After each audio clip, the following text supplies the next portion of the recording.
Hello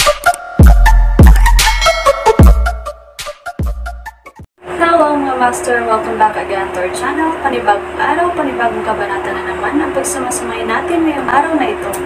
At kung bago ka sa ating channel, pag-click ang subscribe button and hit the notification bell para updated kayo sa ating mga susunod na videos. So mga master, bago natin simulan ang ating kabanata ngayong araw na ito, huwag po sana natin skip yung ads mga master no, dahil malaking bagay na po yan sa ating munting channel. So simulan na natin kabanata ngayong araw na ito. Let's go! Kabanata 811 hanggang 820. Kabanata 811 malakas ang hangin, makukulay na konfeti na nakakalat sa buong lupa. Nakapatong ito sa mga ulo at katawan ng mga bisita, na tinatakpan sila ng mga scrap ng papel. Ito ay mukhang lubhang maligaya. Maaaring isipin ng mga hindi nakakaalam na nanunood na ang Lee family ay nagdaraos ng kasal. Ngunit ito ay malinaw na isang libing. Nakahimlay pa ang bangkay ni Fernando Lee doon. Maaaring isipin ng mga hindi nakakaalam na gustong idikit ni Beckett Carmichael ang isang karakter na kaligayahan sa kabaong ni Fernando Lee. Beckett Carmichael. Nanginginig sa galit si Nicodem Lee. Sobra na ito. Ito ay sadyang mapangahas. Eli Hierro, anong nangyayari dito? Ang mga wreath na ito ay para kay Young Master Lee, at ang mga paputok ay para sa kasal ni Jennifer Lopez. Parehong natigilan si Beckett Carmichael, lumapit siya at sinampal sa mukha si Eli Hierro. Ito ang libing ni Young Master Lee, sinusubukan mo ba akong patayin? Bahagyang umiwas si Eli Hierro, parang nasample, pero sa totoo lang, ni isang buhok ay hindi nahawakan. Oo naman boss, masyado akong nainom kagabi, at nakalimutan ko. Tinakpan ni Eli Hierro ang kanyang mukha at sinabing may masamang tono, inihalo ko ang mga paputok na inihanda para kay Miss Lopez sa mga korona para kay Young Master Lee. Ikaw, napatapak ang paa ni Beckett Carmichael sa galit, you are trying to screw me over. Si Mr. Kami ni Lee ay magkapatid, ngayon ay pinaalis niya ang kanyang yumaong anak, at sasabihin mo sa akin na pinaghalo mo sila. Namumula ang mukha ni Nicodem Lee, at mas bumilis ang kanyang paghinga. Sorry, ibinaba ni Eli Hierro ang kanyang ulo.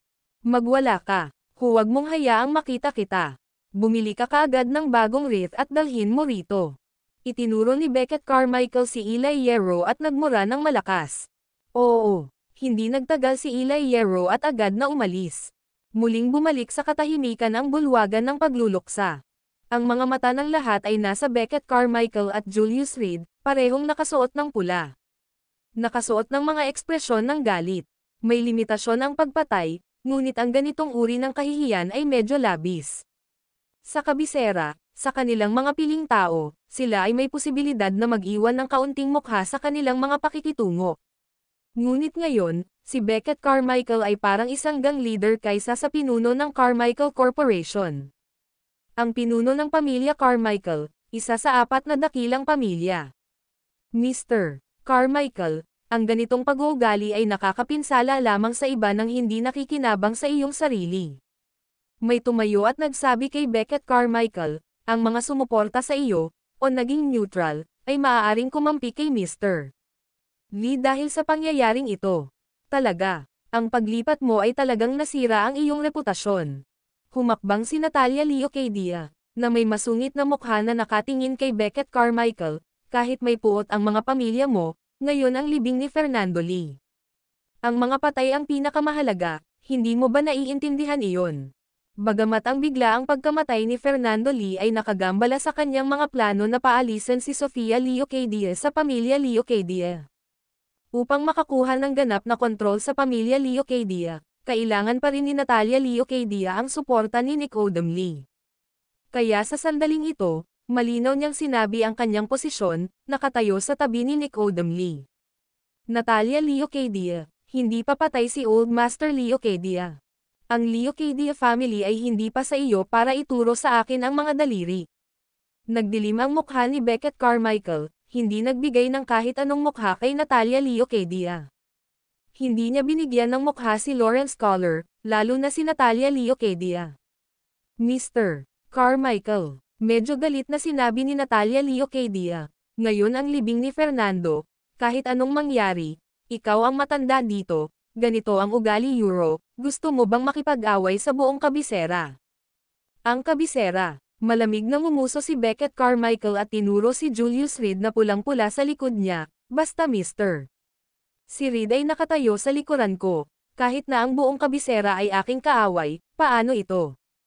Haha, Beckett Carmichael, masyado kang mapangahas. Sinabi ni Nick Odom Lee na may galit na tawa, ang matuwid ay tatanggap ng maraming katulong, ang hindi matuwid ay magkakaroon ng kaunti. Beckett Carmichael, sa loob ng kalahating taon, ako, si Mr. Lee, hahalili ka. Walang makakaintindi kung bakit biglang nabaliw si Beckett Carmichael. Kahit na nangangahas na gumawa ng isang kaaway ng buong kabisera. Ang matandang kanya, habang mainit ang ulo, ay medyo makatuwiran sa mga pangunahing bagay. Mr. Lee, wag mong sabihing hindi kita binalaan. Beckett Carmichael sneered, nung inimbitahan mo ako sa celebration banquet, libing pala. Ngayon, ako, si Old Carmichael, ay nagpapayo sa iyo Euro, manatiling mahinahon, kung hindi ay hindi mag-iiwan ng abo ang iyong anak. Beckett Carmichael, ang mga salitang iyon ay medyo masyadong mabisyo. Hindi napigilan ni Natalia Leocadia na magsalita muli. Libu-libong tao ang nakatayo malapit sa bulwagan ng pagluluksa. Maraming bisitang hindi sapat ang katayuan ay nakatanaw lamang mula sa malayo habang kumpiyansa na tinalakay ng isang grupo ng mga taikon ang kanilang mga estratehiya. Ngunit hindi nila masulyapan ang eksaktong nangyari. Gayunpaman, tinitingnan si Beckett Carmichael at ang kapansin-pansing pulang kasuotan ng kanyang batang kasama. Alam nilang walang magandang nangyayari. Sa siksikan ng mga tao, ang dalawang matingkad na pulang tigre ay masyadong nanlilisik. Ang isa ay humaani kung ano ang itinanam. Malamig na tinuro ni Beckett Carmichael ang katawan ni Fernando Lee, regardless, junior ko rin si Fernando. NONO, si Omicron. Ngayon, naihatid na ang wreath, nilinaw ang mga intensyon, hindi ko malalampasan ang aking pagtanggap. Amy S. Tingnan ang mga bisita sa labas.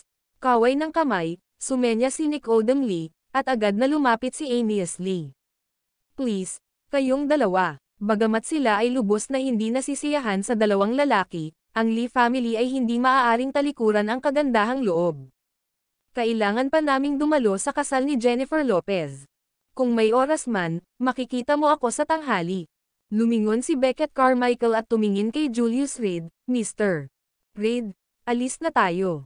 Ang hangin Euro Broken Bar ay napakalakas.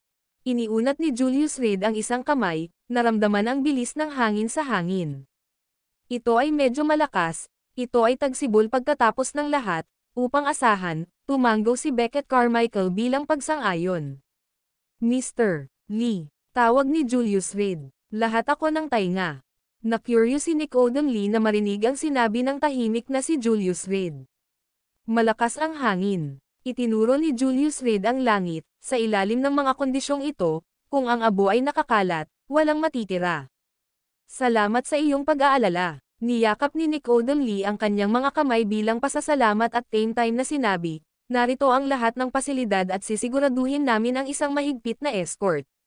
Sa halip, mas dapat kang mag-alala sa sarili mong sitwasyon. He scoffed lightly. As far as I know, ang bagong asawa ni Jennifer Lopez is not someone to be trifled with. Magkaibigan kami ni Miss Lopez, pupunta ako sa kanyang kasal ngayon, sagot ni Julius Reed, isinuot ang kanyang itim na windbreaker at itinuro ang langit, malakas ang hangin. Alam kong malakas ito, nagdilim ang mukha ni Nick Odom Lee. Nagkaroon siya ng uneasy feeling Euro Broken Bar. May hindi tama. Mr. Lee, oras na, sabi ng isang staff habang naglalakad sila para magtanong. Pumunta si Nick Odom Lee sa tabi ni Fernando Lee at marahang hinawakan ang mukha nito, anak, ipaghihiganti kita. Anak ko, inihagis ni Quentin Leopold ang sarili sa malamig na bangkay ni Fernando Lee at niyakap ito ng mahigpit. Matanda, tanggapin mo ang katotohanan, mahigpit na hinawakan ni Nick Odom Lee si Quentin Leopold, nagngangalit ang kanyang mga ngipin, bilis. Alisin mo siya. Oo. Ang mga tauhan, na hindi nang ahas na mag-antala, ay agad na sinimulan na ilipat ang katawan ni Fernando Lee para sa cremation. Isang bagzo ng malakas na hangin ang dumaan, na nagliliyab sa mga damit ng lahat. At napuno ng alikabok ang hangin. Ang hangin, malakas talaga. Dahil sa pagod sa katawan at espiritu, hinawakan ni Nicodem Lee si Quentin Leopold. Samantala, sa bakana ng crematorium, lumingon si Beckett Carmichael at sinabing, talaga bang hahayaan natin ang kanilang libing? Ako ay maliit, at tinutupad ko ang aking salita. Si Julius Reed, na nakaupo sa sedan na bahagyang nakapikit, ay nagsabi, tara na. Malas, makalipas ang 5 minuto, isang malakas na pagsabog ang umalangaw-ngaw. Boom! Nayanig ang buong crematorium na parang lindol. Ang mga bisita sa site ay natakot sa labas ng kanilang mga talino, tumakbo para magtago. 1,000 tao ang nasadlek sa kaguluhan. Anong nangyari? Isang pakiramdam ng pagkaalarma ang bum-alot sa puso ni Nicodem Lee. Iyon ang direksyon kung saan near-cremate ang kanyang anak. Amias, magmadali at tingnan kung ano ang nangyari. Oo, ama, pinatatag ni Amias Lee ang sarili at mabilis na tumakbo patungo sa pinangyarihan. Mr. Lee, maya-maya lang, tumakbo ang isang staff na nataranta. Sumabog. Sumabog ito. Anong sumabog? Agad namutla ang mukha ni Nicodem Lee. Sa panahon ng cremation ni Young Master Lee, isang pagsabog ang naganap. Itinuro ng staff ang lugar na puno ng alikabok, nanginginig mula ulo hanggang paa. Ano naman ang abo ng anak ko? Biglang naalala ni Nicodem Lee ang sinabi ni Julius Reed. Malakas ang hangin. Malamang na, bang, naghagis ng suntok si Nicodem Lee at bumagsak sa lupa, nawalan ng malay. Ang video na ito ay edited by Urban Storytelling. Kabanata 812, Souvenir, Terry Moore, ilang silindro ng gas ang nailabas mo? Tumingin si Karen sa malayo at maalikabok na crematorium at tumayo, hinubad ang kanyang pantalon. Ipasok silang lahat. Si Terry Moore, na may hawak na pitch pit sa kanyang kamay, ay nagsabi ng may matagal na kasiyahan, gamitin mo ang lahat ng mayroon ka, hindi mo pa rin makakain ang mga natira. Sa pagkakataong ito, malamang nawala ng abo si Fernando Lee. Tumawa ng nakakatakot si Karen, nakaupo sa burol at pinagmamasdan ang hindi mapakali na mga tao sa ibaba. May mga pitch ka pa ba? Kabit ng kapatid. Dinilaan ni Terry Moore ang pitch pit at atubiling itinapon ito. At ang totoo, ang mga pitch ni Karen ay lalong matamis. Tumigil ka sa pagkain. Iritadong sabi ni Karen, tara na. Ikakasal na si Jennifer Lopez, pupunta tayo sa pista. Oo naman. Tinapik ni Terry Moore ang kanyang tiyan at mabilis na umalis. Kuwait, sa capital city, loob ng pamilya Lopez. Noong 500 metro pa sila mula sa gateway ng pamilya Lopez.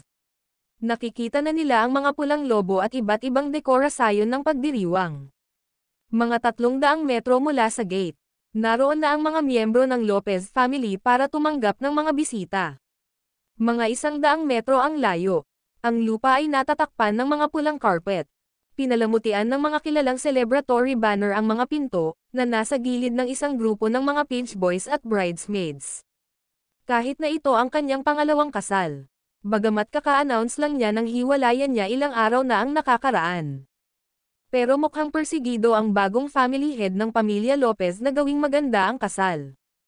Ang bawat iginagalang na individual sa capital city ay nakatanggap ng imbitasyon. Nang umagang iyon, naganap ang libing ng anak ni Nicodem Lee. Bandang 8:00 pa lamang ay nagsimula nang dumating ang mga bisita sa pintuan ng pamilya Lopez. Itinakda ang kasal sa 10:30. 2 oras na lang. Sa sandaling ito, umupo si Jennifer Lopez sa harap ng dressing table, kasama ang ilang makeup artist na abala sa trabaho sa likod niya. Hindi tulad ng huling pagkakataon. Sa pagkakataong ito, naramdaman niyang sa wakas ay ikakasal na siya para sa pag-ibig. Sa panahon ng kanyang kasal kay Arlo Percival, si Jennifer Lopez ay labis na malayo. Hindi man lang siya nag-makeup, nakasuot lang ng tinatawag na wedding dress. Dinaan lang niya ang mga galaw niya. Sa kasal sa Gonzales City, walang dumalo na miyembro ng pamilya Lopez. Dahil alam ng lahat, si Jennifer Lopez ay may ibang lalaki sa gilid. Ang tinatawag na Arlo Percival ay isang stand-in lamang. Ang pamilya Lopez ay isang kilalang pamilya sa capital city. Hindi nila kayang mawalan ng mukha. Ngunit ngayon, siya ang family head. Yung mga kapamilyang Lopez, kinulong niya na parang aso sa isang kwarto. Ang pagkain, pag-inom ng tubig, lahat ay nakasalalay sa kanyang kalooban. Ngayon, sa engranding kasal ni Jennifer Lopez. Ang mga kapamilyang Lopez na iyon ay hindi lamang kailangang dumalo kundi kailangang mag-alay ng kanilang taos-pusong pagpapala. Black Wind, kumusta ang mga bagay kay Nathaniel Worm? Tiningnan ni Jennifer Lopez ang sarili sa salamin, may ngiti na naglalaro sa gilid ng kanyang bibig. Bagaman malapit na sa 40 taong gulang, ang kanyang maputi na balat ay mas maliwanag pa rin kaysa sa maraming mga batang babae sa kanilang 20s. Eksplosibong kaakit-akit ang kanyang figure. 20 taon. 20 taon na ang ginugol ni Jennifer Lopez sa pag-aalaga sa sarili, para lang hintayin si Nathaniel Worm. Pero, bahagyang kumunot ang noo niya, naalala ang nangyari sa Gonzales City Euro Broken Bar. Aaron Jackson, gusto kitang iwan na walang mapaglilibingan. Paulit-ulit na nagre-replay sa isip niya ang alaalang iyon. Sa tuwing may isip niya ito, tuluyang masisira si Jennifer Lopez. Galit na galit. Nakapaghanda na ang nobyo, hinihintay ka lang. Mahinang sabi ni Black Wind. Kapag nagsimula ang kasal, dalhin ang grupo ng mga walang kabuluhan mula sa pamilya Lopez Euro, lalo na si Arlo Percival. Sinabi ni Jennifer Lopez, gusto kong makita ng walang kakayahan na tanga na iyon kung anong uri ng tao ang maaaring maging akin. Naiintindihan. Matapos matanggap ang mga tagubilin, mabilis na umalis ang Black Wind. Miss Lopez, handa na ang iyong makeup. Inayos ng mga makeup artist ang kanilang mga gamit, naghihintay sa mga order ni Jennifer Lopez. Umalis ka na, hayaan mo akong mag-enjoy ng tahimik na oras ng mag-isa. Tumayo si Jennifer Lopez sa upuan at marahang iwinagayway ang kamay. Maya-maya ay nag-iisa na siya sa kwarto. Pagtingin sa damit pangkasal sa kanyang katawan, lumapit si Jennifer Lopez sa salamin at hindi maiwasang umikot ng ilang beses. Isang girlish na ngiti ang sumilay sa kanyang mukha. Lumapit siya sa salamin, pinagmasdang mabuti ang mukha niya. Nagkaroon ba ng kapintasan, mayroon bang anumang di kasakdalen? Nais niyang ipakita ang kanyang pinakamahusay na sarili kay Nathaniel Worm. Para ipakita sa N1C0, S Omicron, lahat ng mga taong dumalo ngayon. Noon, kung may kakayahan siyang kontrolin ang pamilya Lopez noon, bakit niya papakasalan ang walang kwentang Arlo Percival na iyon? Sa kabutihang palad, makalipas ang 20 taon, tumayo siya sa pinakatuktok ng pamilya Lopez. Nagiging isang malinaw na reyna. Sa wakas ay nakasuot na siya ng puting wedding gown at pakasalan ang taong tunay niyang minahal. Magpakasal sa pag-ibig. Nathaniel, handa ka na ba? Tiningnan ni Jennifer Lopez ang sarili sa salamin at mahinang nagtanong.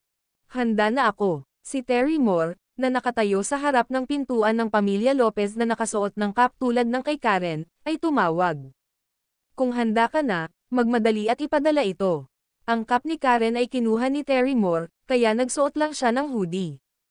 Mukha silang magnanakaw, napaka-shift. Mabilis. May darating. Tinuro ni Karen ang isang babaeng naglalakad palapit sa kanila at mahinang mamulong. Hello. Maligayang pagdating sa kasal ni Miss Lopez, narito ang isang souvenir na ipinamimigay namin. Lumapit si Terry Moore, naglabas ng album, at ibinigay sa babae. Nag-iisip si Miss Lopez. Kinuha ito ng babae, magalang na tumango, ito ay larawan ni Miss Lopez. Napakamot ng ulo si Terry Moore at sumagot. Talagang iingatan ko ito. Niyakap ng babae ang album sa dibdib, ngumiti, at tumango, saka naglakad papasok. Mister, nakikiusap ka ba? Kakalapit pa lang ni Karen ng isang lalaking nakasot, akay-akay ang isang bata, ay mabilis na sinangga ang bata sa likuran niya. Naglabas siya ng $100 mula sa kanyang bulsa. Dito, tatay, may halimaw, sigaw ng bata. Sir, kapamilya po ako ng Lopez. Dumadalo ka sa kasal ni Miss Lopez ngayon, at niregalo sa iyo ng pamilya Lopez ang isang album na itatago bilang alaala. Nagmura si Karen sa loob-loob. Mukha ba akong pulubi? Salamat. Kinuha ng lalaki ang album, bumubulong sa sarili. Ang pamilya Lopez ay kumukuha ng mga pangit na tao, natakot sa aking anak. Pagkasabi niyon ay dali-dali siyang pumasok sa loob. Damn it. Galit na nagmura si Karen. Sir, kunin niyo po ang souvenir niyo. Namimigay siya ng mga portrait album sa gilid na ito. Sa kabilang banda, Napapalibutan na si Terry Moore ng maraming magagandang babae. Gwapo, aalagaan kita. Zixi, huwag mo akong awayin dahil sa isang lalaki. Libre ka ba ngayong gabi? Ang aking Ferrari ay nawawala ang isang driver, ang aking kama ay nawawala ang isang kasosyo, siguro. Ang takip ni Terry Moore ay tinanggal ng isang babae, na inihagis ito sa lupa. 2 beses niya itong tinapakan. Ang kasuklam-suklam na sombrero na ito ay isang insulto sa iyong gwapong mukha. Eksakto. Tanging mga talunan ang nagsusuot ng sombrero na iyon. Whoosh! Direktang sinipa ng isang babaeng naka-high heels ang sombrero. Dam! Namula ang mata ni Karen, nakakuyom ang mga kamao. Iyon ang paborito niyang cup. Kung hindi dahil sa pagiging magkapatid ni Terry Moore, paano pa niya ito naipahiram? Pero ngayon, boom! Isang pag-agos ng walang pangalang galit ang biglang nag-alab sa loob niya. Hey, Tuy! May lalaking dumaan at dumura sa loob. Huff! Pakiramdam ni Karen ay nangangati ang kanyang mga ngipin sa galit. Sa ngayon, halos lahat ng mga bisita ay pumasok, naiwan lamang ang ilang mga kababaihan na nakapaligid kay Terry Moore. Damn Terry Moore! Sumugod si Karen, itinulak palayo ang mga babaeng nakapaligid sa kanya. Kayong grupo ng mga mababaw na babae. Alam mo ba kung ano ang ginagawa niya? Pagkasabi nito, inagaw ni Karen ang portrait album mula sa kamay ni Terry Moore at pinunit ito sa mismong lugar. Tingnan mo ito, nagbebenta siya ng mga larawan. Umungol si Karen. Oh, gwapo, ang gwapo mong nagbebenta ng pictures. Nakikita niya ang kanyang pera sa pamamagitan ng kanyang mga kasanayan, ikaw ay pangit na Poxy. Sampal. Lumapit ang isang babae at sinampal si Karen sa mukha, nakikita mo ba ang takip na iyon sa lupa? Tamang-tama ito sa iyong panlasa. Talo. Ang video na ito ay edited by Urban Storytelling. Kabanata 813, binabati sa bandang huli, binayaran ni Terry Moore si Karen ng bagong cup ng duckball. Sa pamamagitan nito, ang insidente ay sa wakas ay itinuturing na naayos na. Tungkol naman sa sampal na natanggap ni Terry Moore mula kay Karen, ipinangako niyang ilalabas siya para sa isang detalyadong araw ng spa. Ngunit ang isa na mahigpit na kumpidensyal. Nang makitang nakapasok na ang lahat ng bisita sa Lopez family, sumakay silang dalawa sa isang sedan. At mabilis na nawala sa kalye. Ang maluwag na mansyon ng pamilya Lopez ay punong-puno ng mga tao kung saan-saan. Ang silid ay napuno ng mga kilalang panauhin. Sa kabutihang palad, ang pamilya Lopez ay mayaman at may malaking bulwagan sa kanlurang bahagi ng mansyon na partikular na ginagamit para sa pag-host ng mga kaganapan. Kahit na lumipas na ang 1,000 tao, ang bulwagan ay tila napakalawak pa rin. Ang kasal ay ginanap sa labas. Pero malakas ang hangin. Pansamantalang naghintay ang mga bisita sa loob ng bulwagan. Nagtataka ako kung kumusta na si Justin Lopez ngayon. Sa pagkakaalam ko, ang buong bahay ng Lopez ay isinailalim sa house arrest ni Jennifer Lopez. Malamang na hindi pinangarap ni Justin Lopez na ang anak na babae na minsan niyang minamaliit ay kayang-kaya. Nakahiga ng 20 taon, ang ugali ni Jennifer Lopez ay hindi kayang abutin ng mga ordinaryong tao. Habang nagtitipon ang lahat, hindi may iwasang pag-usapan nila ang mga bagay na may kinalaman sa pamilya Lopez. Ang pamilya Lopez ay nabaligtad sa isang gabi. Dahil dito, muling tinasa ng mga mogul na ito ang mga kakayahan ni Jennifer Lopez. Ang pagpapabagsak sa pamilya Lopez ng mag-isa, tulad ng katapangan at diskarte, kahit isang tao ay hindi makakamit ito. Nabalitaan ko na ang bagong asawa ni Jennifer Lopez ay isang master. Ito ay usap-usapan na si Asher Dragon ay namatay sa kanyang kamay. Kung tungkol sa katotohanan nito, sa puntong ito, ang lahat ay nag-atubiling magpatuloy. Asher Dragon, ang personal na bodyguard ni Justin Lopez. Ilang taon niyang binantayan ang pamilya Lopez na walang ni isang pagkakamali. Ngayong nasa ilalim ng house arrest si Justin Lopez, walang nakakaalam kung nasaan si Asher Dragon. Malamang, pinatay siya ni Jennifer Lopez. Tungkol kay Nathaniel Worm, laganap ang mga chismis. Sa huli, ito ay buod sa isang pangungusap, isang walang kapantay na master. Narinig mo ba? May nangyaring mali sa libing ng pamilya Lee ngayon. Wala nang matagpuan ang labi ni Fernando Lee. Inimbestigahan pa ang aksidente.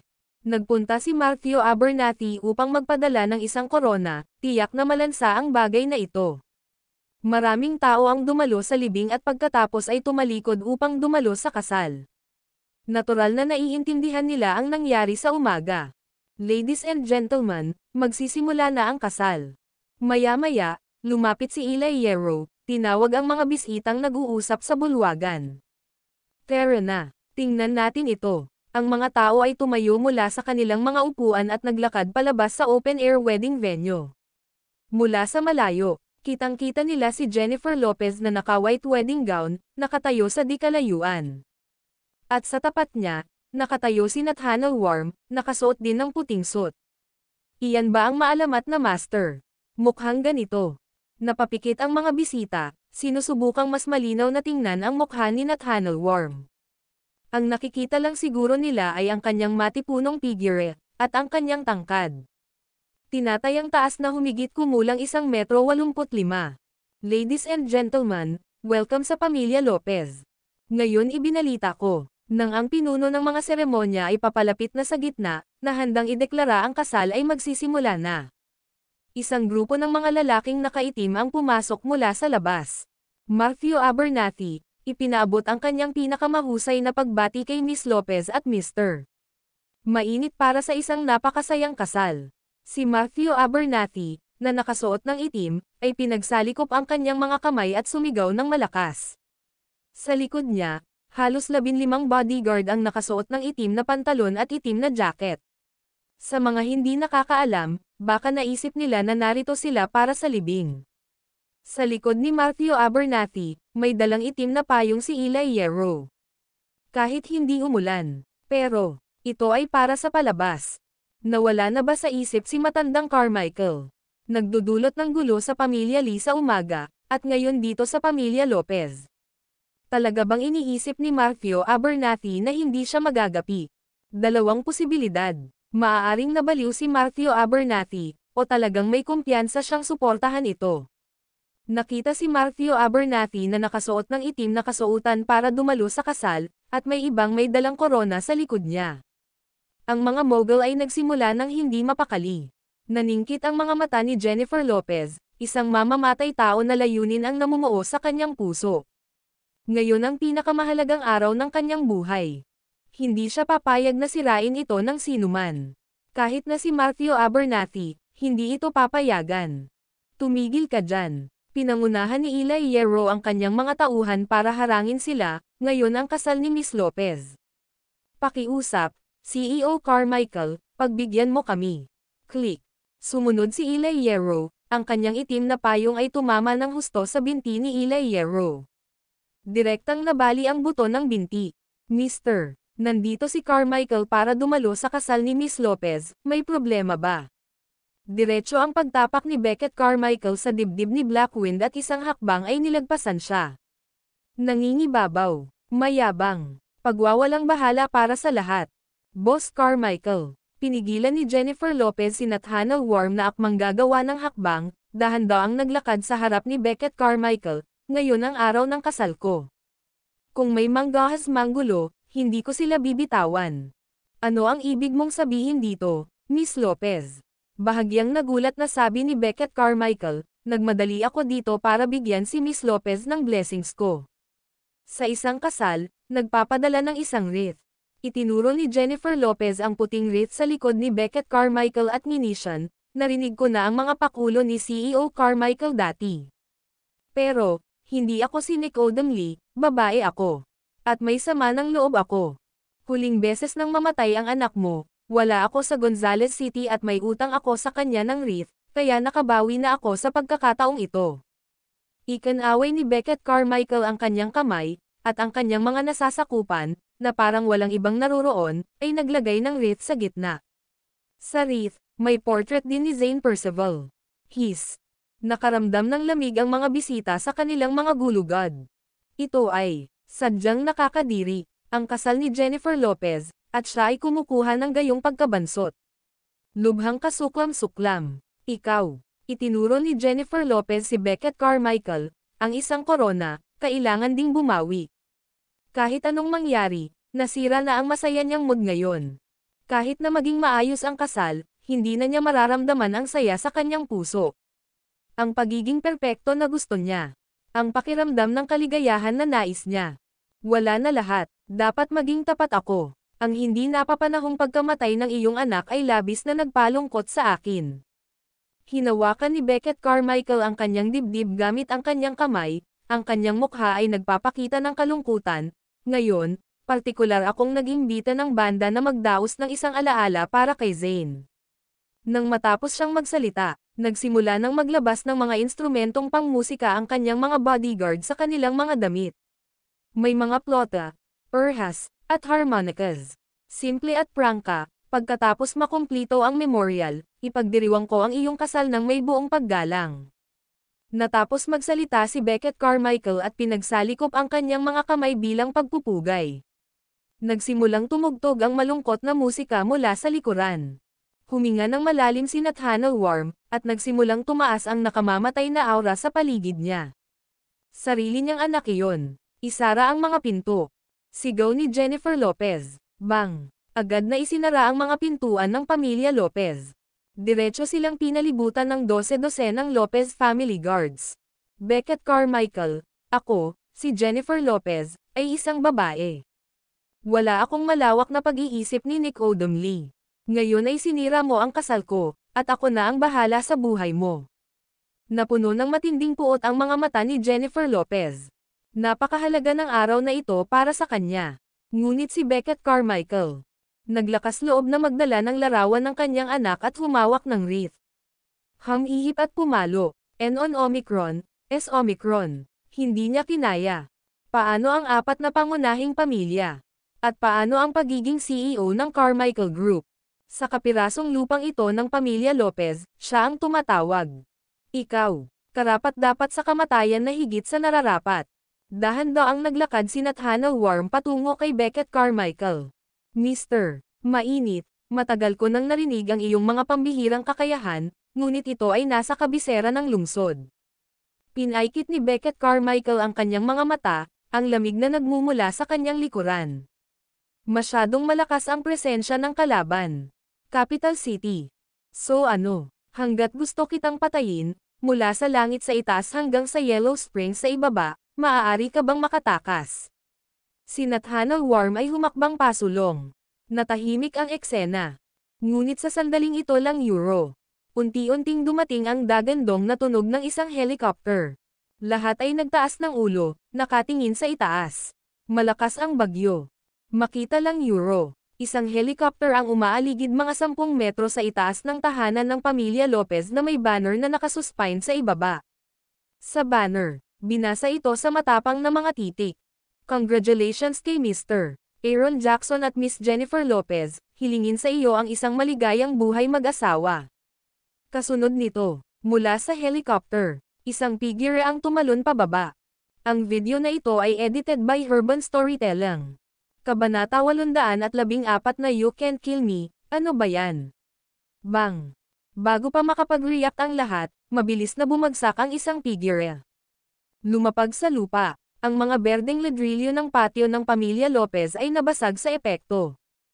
Tapos Euro, dahan-daang tumayo ang isang figure na nakaitim.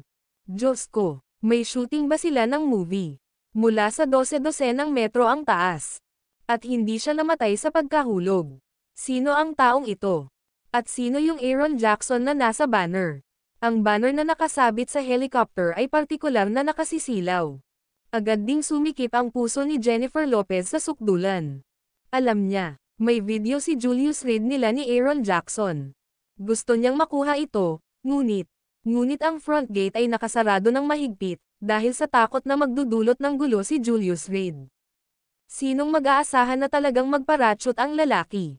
Mr. Tambo. Tumayo si Beckett Carmichael ng may lubos na paggalang. Sino ang taong ito na maaaring mag-utos ng gayong paggalang kay Beckett Carmichael? Kamakailan, si Beckett Carmichael ay umaarte na parang baliw, kinakaharap ang lahat ng nakakasalubong niya. Pero ngayon, ito, mula nang ma-accident si Fernando Lee, parang baliw na si Beckett Carmichael. Siya ay tila salungat sa buong kabisera. Una, nakipag-away siya kay Lawrence Collar, At pagkatapos ay sa libing ni Fernando, nakipag-away siya kay Natalia Leocadia. Para naman sa Lee family, Lopez family. Kung titingnan ang kasuotan na ito, malinaw na ang pagdating ay nangangahulugan na hindi maganda. Ngunit sa lalaking ito, nagpakita siya ng lubos na paggalang. Ang pagkakakilanlan ng kabataan ay hindi maiwasang nagsimulang mag-isip-isip ang lahat. Julius Reed, sana Miss Jennifer Lopez at Mr. Isang masayang kasal si Aaron Jackson. Pinagsalikop ni Julius Reed ang kanyang mga kamay bilang pagpupugay, at sa kanyang likuran ay inabot sa kanya ni Eli Hierro ang isang bote ng alak. Swish! Matapos tanggalin ang takip, isang bote ng Beijiyo ang ibinuhos sa lupa. Para magbigay galang sa namatay. Sino ba talaga si Aaron Jackson? Siguro kung ang lalaki sa tabi ni Jennifer Lopez ay kikilos. Ang kaganapan ngayon ay malamang na gumawa ng splash sa kabisera. Nagbaka sakali na magbuhos ng isang bote ng alak sa piging ng kasal ni Jennifer Lopez na parang nagdadalamati sa mga patay. Ito ay sapat na upang pag-usapan sa buong kabisera. Si Jennifer Lopez ay kagagaling lang sa kapangyarihan, at ang buong kabisera ay medyo natatakot sa kanya. Ang magkaroon ng ganoong gulo sa kasal niya. At sa mga alingaw-ngaw tungkol kay Nathaniel Worm. Julius Reed, nagkita ulit tayo. Bahagyang nanginig ang katawan ni Jennifer Lopez. Siya ay natakot. Gayunpaman, kung balak mong sirain ang aking kadalisayan, o marahil. Nais niyang gumawa ng unang hakbang, upang agad na isara ang bibig ni Julius Reed. Para maniwala ang lahat na, kahit may lumabas na video, may sadyang sinisiraan siya. Ganun ba? Tumaas ang isang kilay ni Julius Reed, ipinahihiwatig mo ba na gumawa ako ng malaswang video mo na may kasamang iba para suran ka? Hindi ba ganoon talaga? Malamig na ngumuso si Jennifer Lopez, sa karakter mo, hindi ba specialty mo ang mga kasuklam-suklam na taktika? Dahil sinabi na ito ng kabilang partido, hindi na niya kailangang magpaliwanag. Maaari ba akong maging matapang na tanungin kung sino si Aaron Jackson? May tumayo, itinuro ang banner sa ilalim ng helicopter. Sa pagkakaalam ko, ang asawa ni Miss Lopez ay si Nathaniel Worm, Mr. Mainit. Talaga. Sino ba talaga si Aaron Jackson? Maliwanag na Mr. Mainit. Ang bawat isa ay nagsisigawan. Pagtalakay at pagtatanong. Di ba nandito kayong lahat para sa kasal ni na Miss Jennifer Lopez at Mr. Aaron Jackson? Lumingon si Beckett Carmichael, itinuro ang memorabilia sa mga kamay ng mga bisita. Maaari ninyong buksan ang album para makita ninyo mismo kung sino talaga ang mga bituin ngayon. Album. Bumilis ang tibok ng puso ni Jennifer Lopez. Noon lang niya napansin na halos lahat ng bisita ay may hawak na album. Ito ba, Miss Lopez? Sino ang lalaking iyon? Hindi siya si Mr. Ang init, siya ba? Ang katapangan. Matapos buksan ang album, ang lahat ay nagulat na gulat. Namula naman ang mga babae at agad itong isinara. Ang kanilang mga titig ay komplikado. Ang mga lalaki, na walang sawang mausisa, ay napalunok ng husto at hindi napigilan ang pagbuklat sa susunod na pahina. Ito ay tahasan. Ano ito sa lupa? Lumapit si Jennifer Lopez at inagaw ang album. Ang kanyang mukha ay dumaan sa isang serye ng mabilis na pagbabago. Pakiramdam niya ay parang gumuho ang langit at lupa, halos gumuho. Ano ito sa lupa? Lumapit si Nathaniel Worm, nagniningning ng pagpatay na layunin. Hindi, wala. Nagmamadaling itinago ni Jennifer Lopez ang album sa likod niya, nauutol. Siyempre, si Miss Lopez at Mr. Koleksyon ng portrait ni Jackson. Ipinasa ni Beckett Carmichael ang album na may pilyong tingin, tingnan mo. Hindi ba totoo yang tato sa puweten ni Miss Lopez? Dinilaan niya ang kanyang mga labi, hindi ko ibig sabihin na itago ko ang katotohanan na pinapanood ko ang DVD na iyon sa buong magdamag.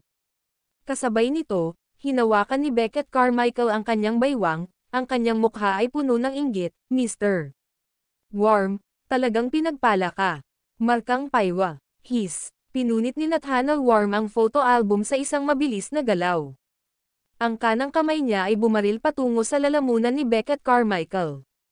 Mabilis, napakabilis. Hindi man lang nakita ng mga bisita ng malinaw ang isang malakas na putok. Bang! Naghagis ng suntok si Julius Reed, pamwesto sa harap ni Beckett Carmichael. Hinawakan ang aking mga tao. Bahagya niyang itinaas ang kanyang mga talukap, walang pakialam na nakatingin kay Nathaniel Worm. Ang lakas ng loob mong insultuhan ang asawa ko. Nakapapatay na layunin ang katawan ni Nathaniel Worm. Asawa. Umiling si Julius Reed, si Jennifer Lopez ang asawa ni Arlo Percival. Bagamat sinasabi niyang hiwalay na siya, hindi sila dumaan sa mga pamamaraan. Wala akong pakialam. Biglang natigilan si Nathaniel Worm, tinuro si Julius Reed, Zane Percival. Pinatay ko siya. Tumanggaw si Julius Reed, Larson Worm, Georgia Worm. Pinatay ko sila. Muling tumanggaw si Julius Reed. Mabuti. Napakahusay. Huminga ng malalim si Nathaniel Worm, ang kanyang pagnanasang pumatay ay ganap na pinakawalan. Balang araw, papatayin kita, patayin si Jennifer Lopez. Si Julius Reed, habang nasa likod ang kanyang mga kamay, ay tumawa, sa madaling salita, plano kong patayin ang iyong buong pamilya. Mamamatay ka sa isang kakilakilabot na kamatayan. Nag-crack ang mga kamao ni Nathaniel Worm sa galit. Nathaniel, patayin mo siya. Malakas na sigaw ni Jennifer Lopez. Nasira siya. Ganap na wasak. Ang kanyang kasal, ang kanyang pangarap, ang kanyang pag-ibig. Sa kanya lahat, gusto ko siyang patayin. Inipon ang lahat ng kanyang mga damdamin, si Jennifer Lopez ay sumigaw ng pangungusap na ito nang naghisteryoso. Whoosh! Ang kamao ni Nathaniel Worm, na may malakas na unos, ay direktang tumama kay Julius Reed. Boom! Boom! Mabilis na nagsalubong ang kanilang mga kamao. Nag-away at naghiwalay na naman. Sa isang segundo lang, ilang beses silang nagpalitan ng suntok. Napaatras si Nathaniel Worm, isang pambihirang solemnidad sa kanyang mga mata. Ikaw ang unang pumilit sa akin na bunot ng aking espada. Umakyat siya sa ere, napabalikwas ng ilang metro. Bang! Tapos euro. Isang suntok ang bumagsak. Ang mga berdeng ladrilyo ng lupa ng pamilya Lopez ay direktang nabasag. Inabot ni Nathaniel Worm ang kanyang kamay, at isang longsword ang bumasag sa lupa. N-0, S Omicron. His. Binunot niya ang kanyang espada gamit ang kanyang kanang kamay, idiniin si Julius Reed. Pastahan ako na hindi ako tatamaan ng iyong espada. Si Julius Reed, habang nasa likod ang kanyang mga kamay, ay ngumiti sa pasulong na Nathaniel Worm. Patayin mo siya. Ipaghiganti mo ang anak natin. Napasigaw si Jennifer Lopez sa matinding paghihirap. 5 metro, 3 metro, 1 metro, kalahating metro. Si Julius Reed ay nanatiling hindi natitinag bilang isang bundok. Sa wakas, noong 10 sentimetro lang ang layo ng longsword kay Julius Reed. Tumigil ka. Mahigit ka ng 5 sentimetro kaysa sa inaasahan ko. Si Julius Reed ay gumawa ng isang maliit na hakbang pasulong. Ngayon, ang iyong espada ay 1 sentimetro lamang mula sa aking leeg. Iniabot niya ang isang kamay, itinuro si Nathaniel Worm, pero taya ko, hindi mo ako mapapatay.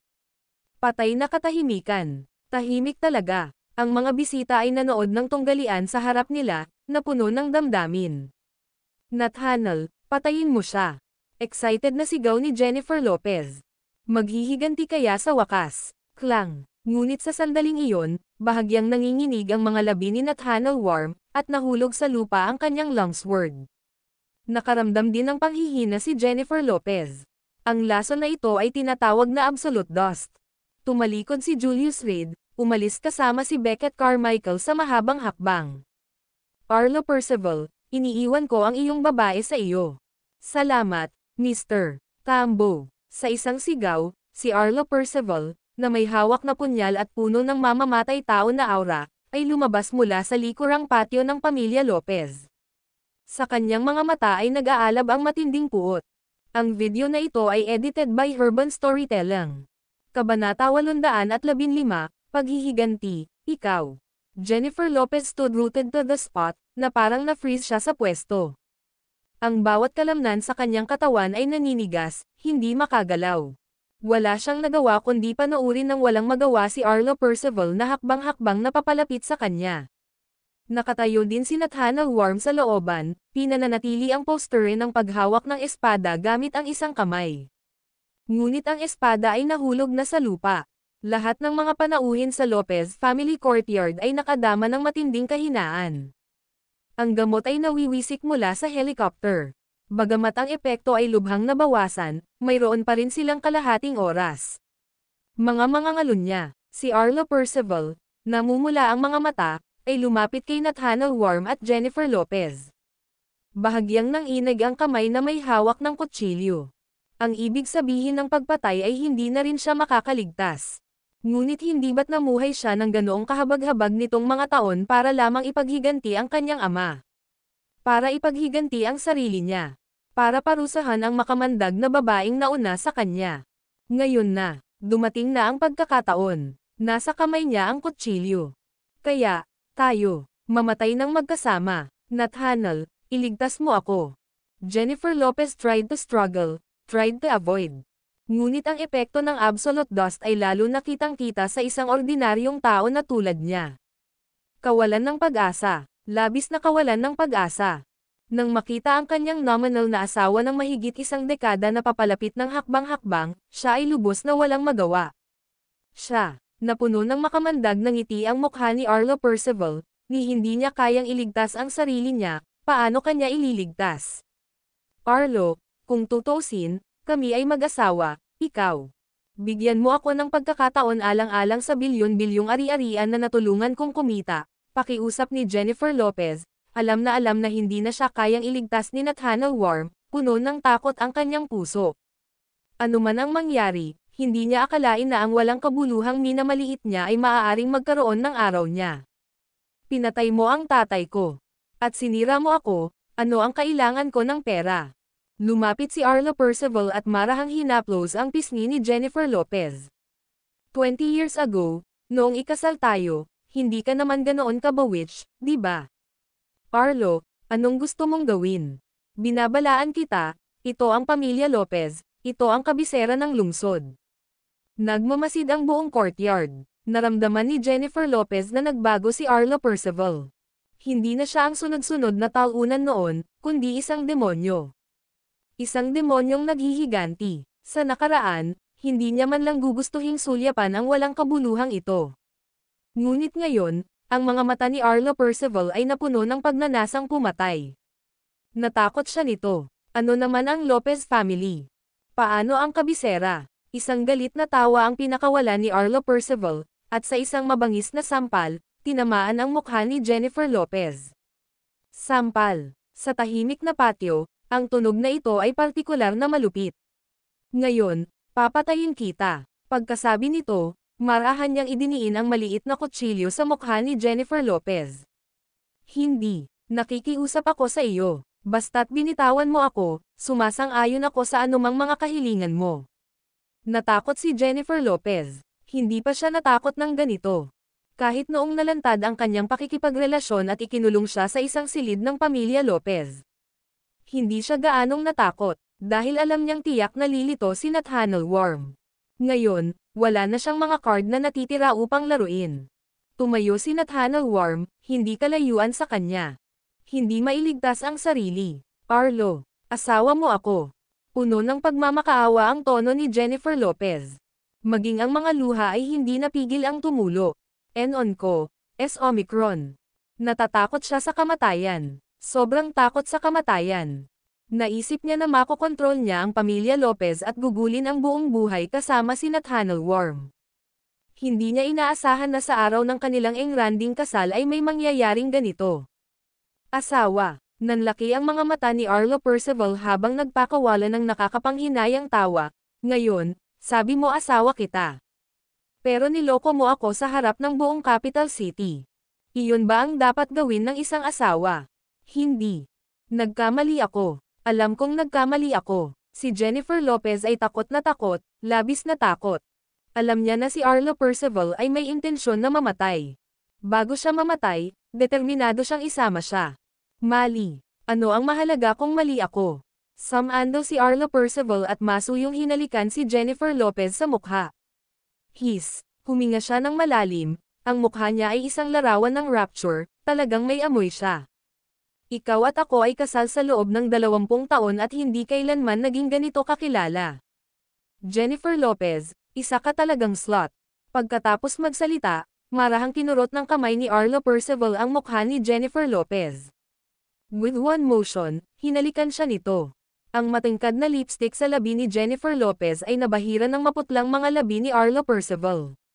Mas mabuti iyon. Walang ganang humiwalay si Arlo Percival na may mapanuksong ngiti sa kanyang mga mata, hindi ka ba nagpapanggap na puro?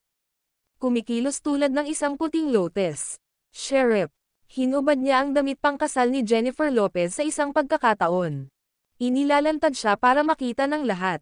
20 taon, hindi ko man lang nahawakan ang kamay mo.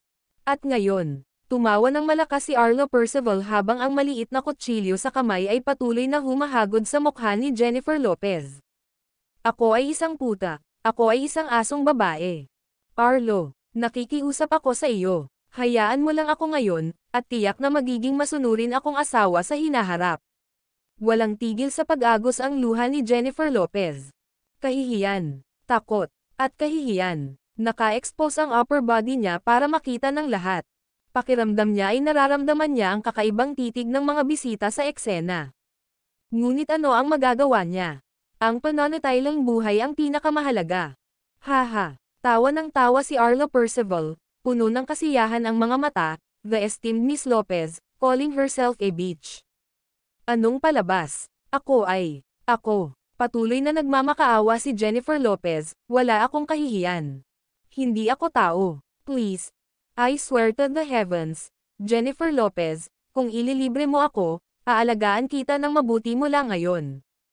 Ano naman sa kanya? Itinuro ni Arlo Percival si Nathaniel Worm. Tapos ka na ba sa ligaw na lalaking ito? Hindi. Napagtanto ko ang aking mga mali.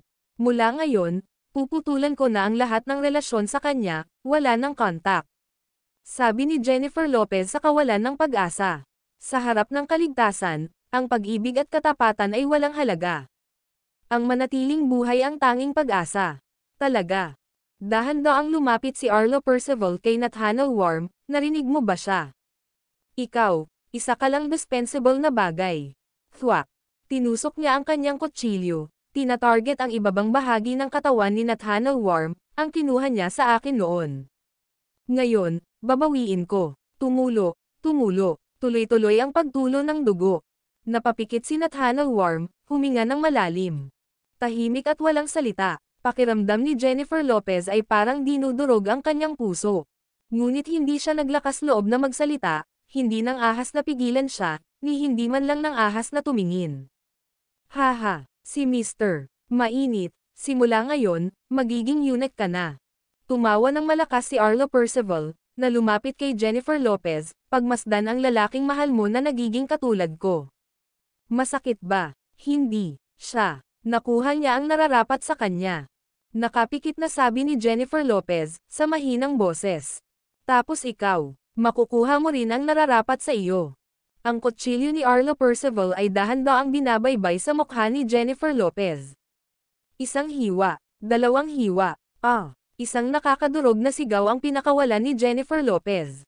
Sakit, ang sakit ng mukha niya. Ang sakit sa puso niya. Hindi kita papatayin, sisirain kita. Bubuhayin kita sa sakit habang buhay. Habang nagsasalita si Arlo Percival, patuloy na tumatawa ang punyal sa kanyang kamay. Puno ng dugo ang mukha ni Jennifer Lopez, umiyak siya sa kawalan ng pag-asa. Ngunit sa sandaling iyon, binuksan ni Nathaniel Worm ang kanyang mga mata. Pulang dugo ang mata niya.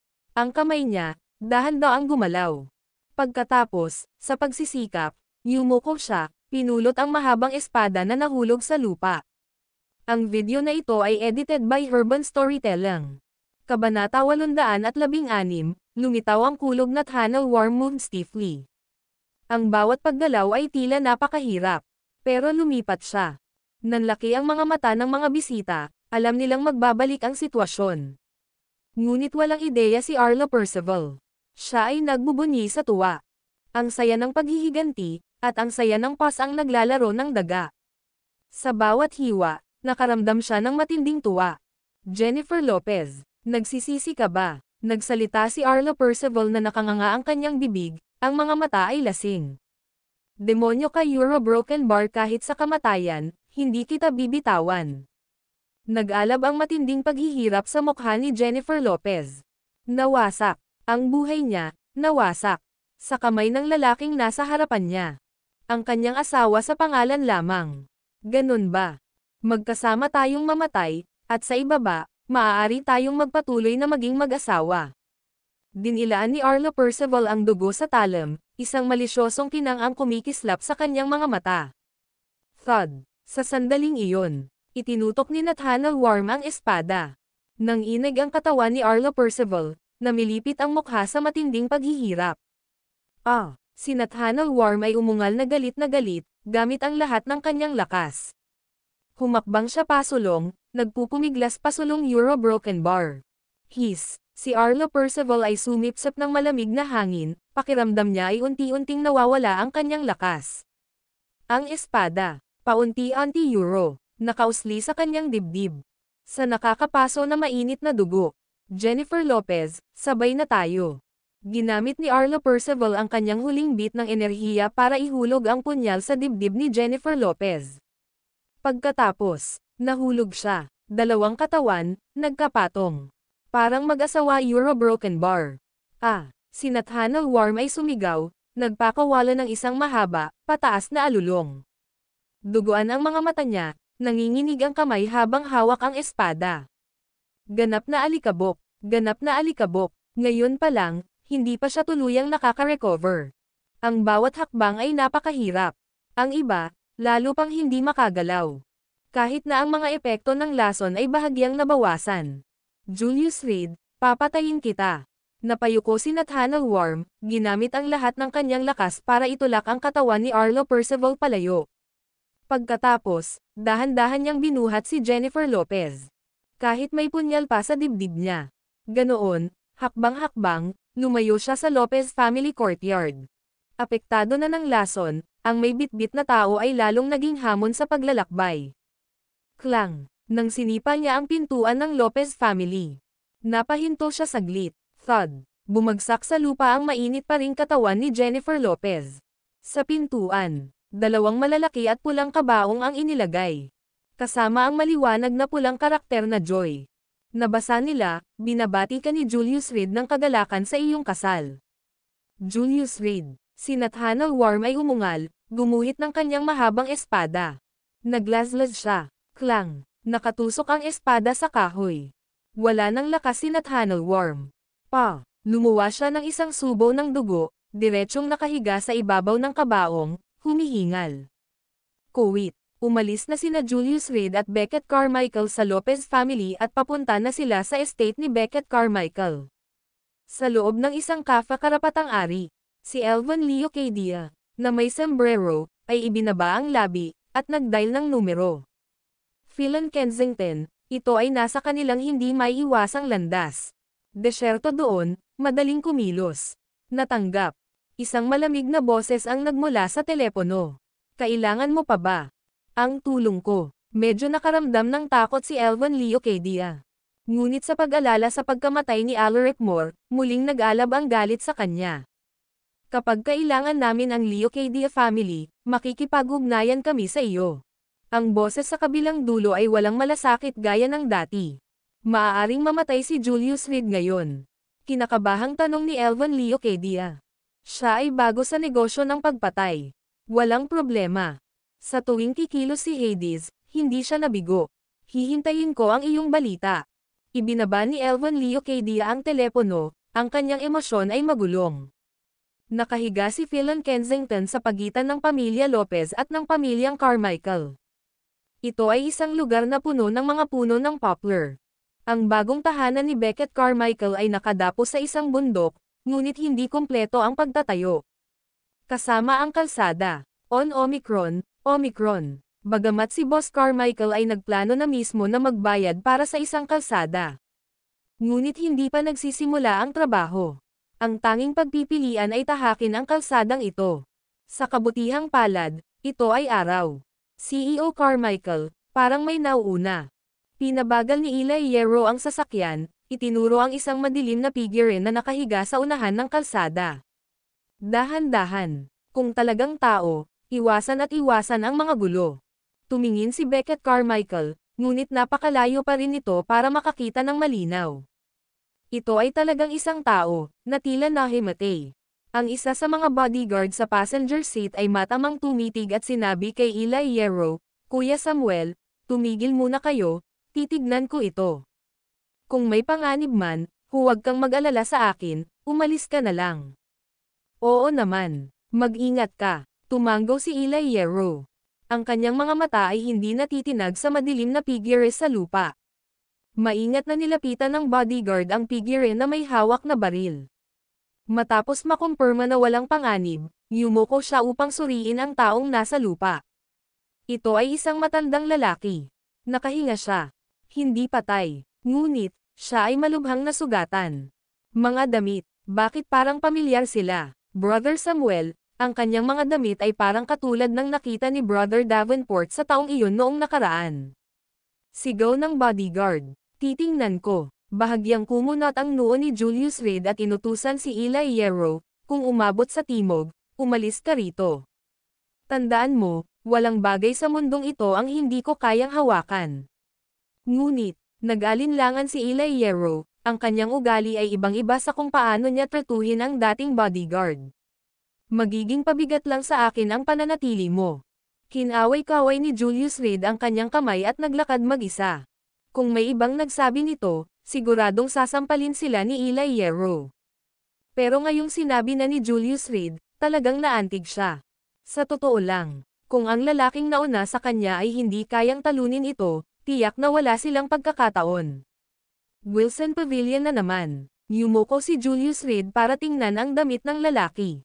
Hindi tulad ng naunang alagad, ang kasuotan ng matandang ito ay parang isang matanda. Pwede bang, sa isang iglap, biglang nagkontrata ang mga pores ni Julius Reed. Itinaas niya ang kanyang ulo at tumingin sa harapan. Nakita niya Hierro. Isang matayog na figure na nakatayo sa gitna ng kalsada. Dahan-daang umangat ang kanang kamay niya. "Umalis!" Sigaw ni Julius Reed. Pinalo ni Eli Hierro ang accelerator, umuungal palayo sa kalsada. Ang longsword, kumikinang sa malabong bughaw na lamig. Whoosh! Thunder! Ibinunyag. Ignatius. Pinaikit ni Julius Reed ang kanyang mga mata at tumalon sa hangin. Boom! Halos suyuan ng longsword ang kanyang katawan nang bumulusok ito sa gitna ng kalsada. Sa loob ng radius na 10 metro sa paligid ng longsword, nabasag at nahati ang kalsada. "Kunin mo siya at maglinis ka," matigas na sabi ni Julius Reed habang nakayuko sa lupa. "Oo." Mabilis na binuhat ng medyo gulat na bodyguard ang walang malay na matanda at tumakbo sa kakahuyan. "Old friend." Itinaas ni Hades ang kanyang ulo, ang pulang dugo niyang kapa ay kumakaway ng malakas sa likuran niya. "Kami, magkita ulit." Naikuyom niya ang kanyang mga kamao at hakbang-hakbang na naglakad patungo kay Julius Reed. "Dapat ba kitang tawagin bilang Hades, o tatawagan kitang Ignatius?" Sabi ni Julius Reed na may malabong ngiti. "Pinatay mo si Ignatius." Hinaplos ni Hades ang kanyang mukha at mamulong. Ngayon, dumating si Hades upang ipaghiganti siya. Nakasuot siya ng kulay dugong battle armor, na may bungo na malamig na kumikinang sa kanyang balikat. Sa ilalim ng sikat ng araw, ito ay partikular na nakasisilaw. 10 taon na ang nakalipas, maaari kitang patayin ng isang beses. Tumayo si Julius Reed at naglakad papunta kay Hades. "Pagkalipas ng 10 taon, kaya pa rin kitang patayin." Pumalakpak, pumalakpak, pumalakpak. Tumakbo ang dalawa papunta sa isa't isa ng napakabilis. Nagbabangga sa gitna ng hangin. Bang! Gamit ang isang roll, si Hades ay lumapag sa kalsada. Mabangis niyang inilabas ang absolute dust. Shala! Napuno ng alikabok ang hangin. Ang video na ito ay edited by Urban Storytelling. Kabanata 817, Patayin ang Dragon. Markang Paywa. Ang laban na ito. Naghintay ako ng buong 10 taon para dito. Itinaas ni Hades ang kanyang ulo upang ipakita ang kanyang silver gray na mukha. Bakas sa mga mata niya ang puot. Ang ganoong uri ng malalim, hindi malilimutang puot. Sa masusing pagsisiyasat, ang kanyang mukha ay natatakpan ng mga paso sa ilalim ng nagliliyab na araw. Dapat mong pahalagahan ang iyong buhay pagkatapos makaligtas sa isang malaking sakuna. Bakit muli mong hahanapin ang kamatayan sa iyong sariling kusa? Pinagmasdan ni Julius Reed si Hades na may malamig na mga mata. "O para maging tumpak, Ignatius," 10 taon na ang nakalilipas, si Julius Reed ay nangingisda sa Extreme Ice Island. Ang Extreme Ice Island ay isang medyo misteryosong lugar sa dagat, ang mga alingawngaw nito ay hindi tumitigil. Sa oras na iyon, maraming mga eksperto ang pumunta sa Extreme Ice Island, sinusubukang humanap ng kaliwanagan para sa mga tagumpay. Ang deep cold aura ay maaaring palaging pasiglahin ang potensyal ng isang tao nang walang limitasyon.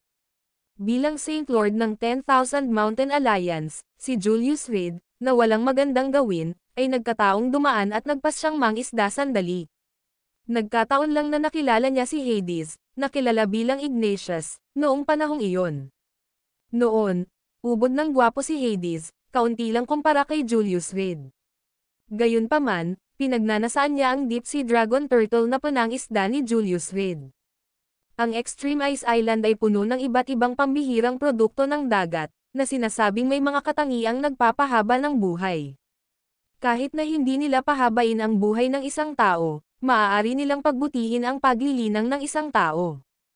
Ang mapusok na Hades ay gumawa ng kanyang hakbang upang nakawin ang kayamanan at nauwi sa paghagis ni Julius Reed sa isang bulkan. Bagamat ginawa ni Hades ang lahat ng kanyang lakas sa oras na iyon at tinamaan ang Thunderbolt malapit sa bakana ng bulkan. Ang mataas na temperatura ay tuluyang naging sanhi ng pagkasira ng kanyang mukha. 10 taon. Sa bawat sandali ng 10 taon na iyon, wala akong naisip kundi paghihiganti. Hades ay may hawak na pilak na sibat, ang kanyang balabal ay walang tigil na lumilipad sa likod niya. Isang simoy ng hangin ang hamihip, na nagpapakalat ng alikabok sa mga kalsada. Ito ay nakakatakot na tahimik. Hindi mo ako pwedeng patayin. Tumayo si Julius Reed habang nakasabit ang mga kamay sa likod, malamig na nakatingin kay Hades. Kung nasa tuktok ka pa, walang alinlangan na hindi ako makakapantay sa iyo, sabi ni Hades, na inilantad ang mapuputing ngipin na may hey-hey, nakangiti, pero ngayon, sa tingin mo ba ay hindi ko alam ang iyong lakas? Ang Deep Cold ay isang nangungunang organisasyon ng Shadow Warrior, na may katalinuhan na umaabot kahit saan. Bagamat kamakailan lamang ay nakipagdigma sila sa Wilson Pavilion, na naging sanhi ng patuloy na pagkontrata ng kanilang intelligence network. Nang na-activate ang Sealing Dragon Platform, sila ang unang nakaunawa sa balita ng Dragon King. Ang buong martial world ay kumukulo sa kasabikan. Kung sino man ang makakapatay ng dragon, ay makakaupo sa trono ng madilim na mundo. At maging isang hegemon. At si Hades, ang matandang kalaban ng Dragon King, na nagdadala ng pag-asa ng Deep Cold, ay nag-iisa sa China. Ginamit ng buong Deep Cold ang lahat ng kanilang lakas upang matiyak ang kanyang ligtas na pagpasok sa bansa. Kahit na natuklasan ng isang branch manager ng Wilson Pavilion, madali pa rin siyang itinapon ni Hades. 10 taon. 10 masakit na taon. Si Hades ay nagsanay na parang baliw, na itinutulak ang kanyang mga kakayahan sa limitasyon. Sa wakas, dumating na ang araw. Kahit na ang isang gutom na kamelyo ay mas malaki kaysa sa isang kabayo, maaari pa rin kitang patayin na kasing dali ng pagkatay ng manok, kahit na naubos ko na ang lahat ng aking pagtatanim. Matalim ang titig ni Julius Reed na madiin na nakatitig kay Hades. Pagkatapos, hayaan mong masaksihan ko ang husay ng Dragon King. Binaligtad ni Hades ang pagkakahawak sa mahabang sibat at hakbang-hakbang na naglakad patungo kay Julius Reed. Ang dulo ng sibat ay kinaladkad sa aspalto ng kalsada, nag-iwan ng malalim na uka. At si Julius Reed, hindi pa rin natinag na parang bundok. Ibabalik ko sa iyo ang kahihiyan ng 10 taon na ang nakaraan sa iyo ngayon. Whoosh! Isang tunog ng pagpunit sa hangin ang narinig. Biglang inikat ni Hades ang kanyang mahabang sibat, binabaybay ang isang pabilog na tilapon. Ang mahabang sibat, na may aura na nakakasira ng mundo, ay direktang bumagsak kay Julius Reed. Sa sandaling ito, huminto ang hangin. Sword, halika. Sa sandaling ang mahabang sibat ay nasa kanya, ang mga damit ni Julius Reed ay lumipad ng walang hangin. Buong-buo ang kanyang aura. Kasabay nito, marahas na hinagis ni Eli Hierro ang isang kahoy na kahon mula sa malayo. Whoosh! Sinuntok ni Julius Reed ang kahon na gawa sa kahoy. Naglabas siya ng longsword, ang Great Joe Knight Sword, na may dalawang magkadugtong na gintong dragon. Nakasalubong niya ang paparating na mahabang sibat ng ulo. Isang spark ang lumipad. Napaatras si Julius Reed. Tumalon si Hades sa hangin, kalahating nakaluhod sa lupa. Katahimikan. Nakakamatay pa rin ang daan. Walang kahit anong tunog. Parang walang nangyari. On Omicron, CO. Marami kang nanghina kumpara sa nakalipas na 10 taon. Dahan daw ang bumangon si Hades, dahan daw ang lumapit. 10 taon na ang nakalipas. Isang atake ng espada mula sa iyo ay maaaring makapinsala sa akin ng malubha, ang dalawa ay maaaring pumatay sa akin. Sumilay sa kanyang labi ang isang mapang asar ng ngiti, ngunit ngayon, halos hindi ka na makakapantay sa akin. Markang paywa. Habang nagsasalita siya, biglang hinubad ni Hades ang kanyang balabal. Inihagis niya ito sa lupa. Sa loob ng 10 taon, nagsaliksik ako ng isang hanay ng mga diskarte sa darts lalo na para sa iyo. Sabi niya. Habang nagsasalita siya, ang kanyang kanang kamay ay nagsimulang dahan-daang umangat, tinatawag itong, Slaying the Dragon. Whoosh! Ang mahabang sibat ay sumipol sa himpapawid, paulit-ulit na humahampas sa kalangitan. Sa isang iglap, sa loob ng Philan Kensington, ang mga dahon ay lumipad ng magulo. Isang hangin ang tumaas mula sa tahimik na lupa. Ang mahabang sibat sa kamay ni Hades ay kumikislap na may asol na liwanag, at isang tumpok ng mga dahon ay natipon na sa paligid niya. Lahat ng tao sa mundo ay gustong patayin ang dragon, ngunit ilan ba talaga ang mga Dragon Slayers? Dahan daw ang itinaas ni Julius Reed ang Major Larenite Sword sa kanyang mga kamay, hinawakan ito ng mahigpit. Nakatitig sa harapan ang kanyang mga mata. Sa gitna ng bagyo, si Hades, na hawak ang kanyang mahabang sibat, ay humakbang palapit sa kanya. Sa bawat hakbang niya, lumalakas ang hangin. Ngayon, gagampanan ko ang matapang na Dragon Slayer. Biglang bumili si Hades, ang buong pagkatao niya ay sumusugod sa bagyo.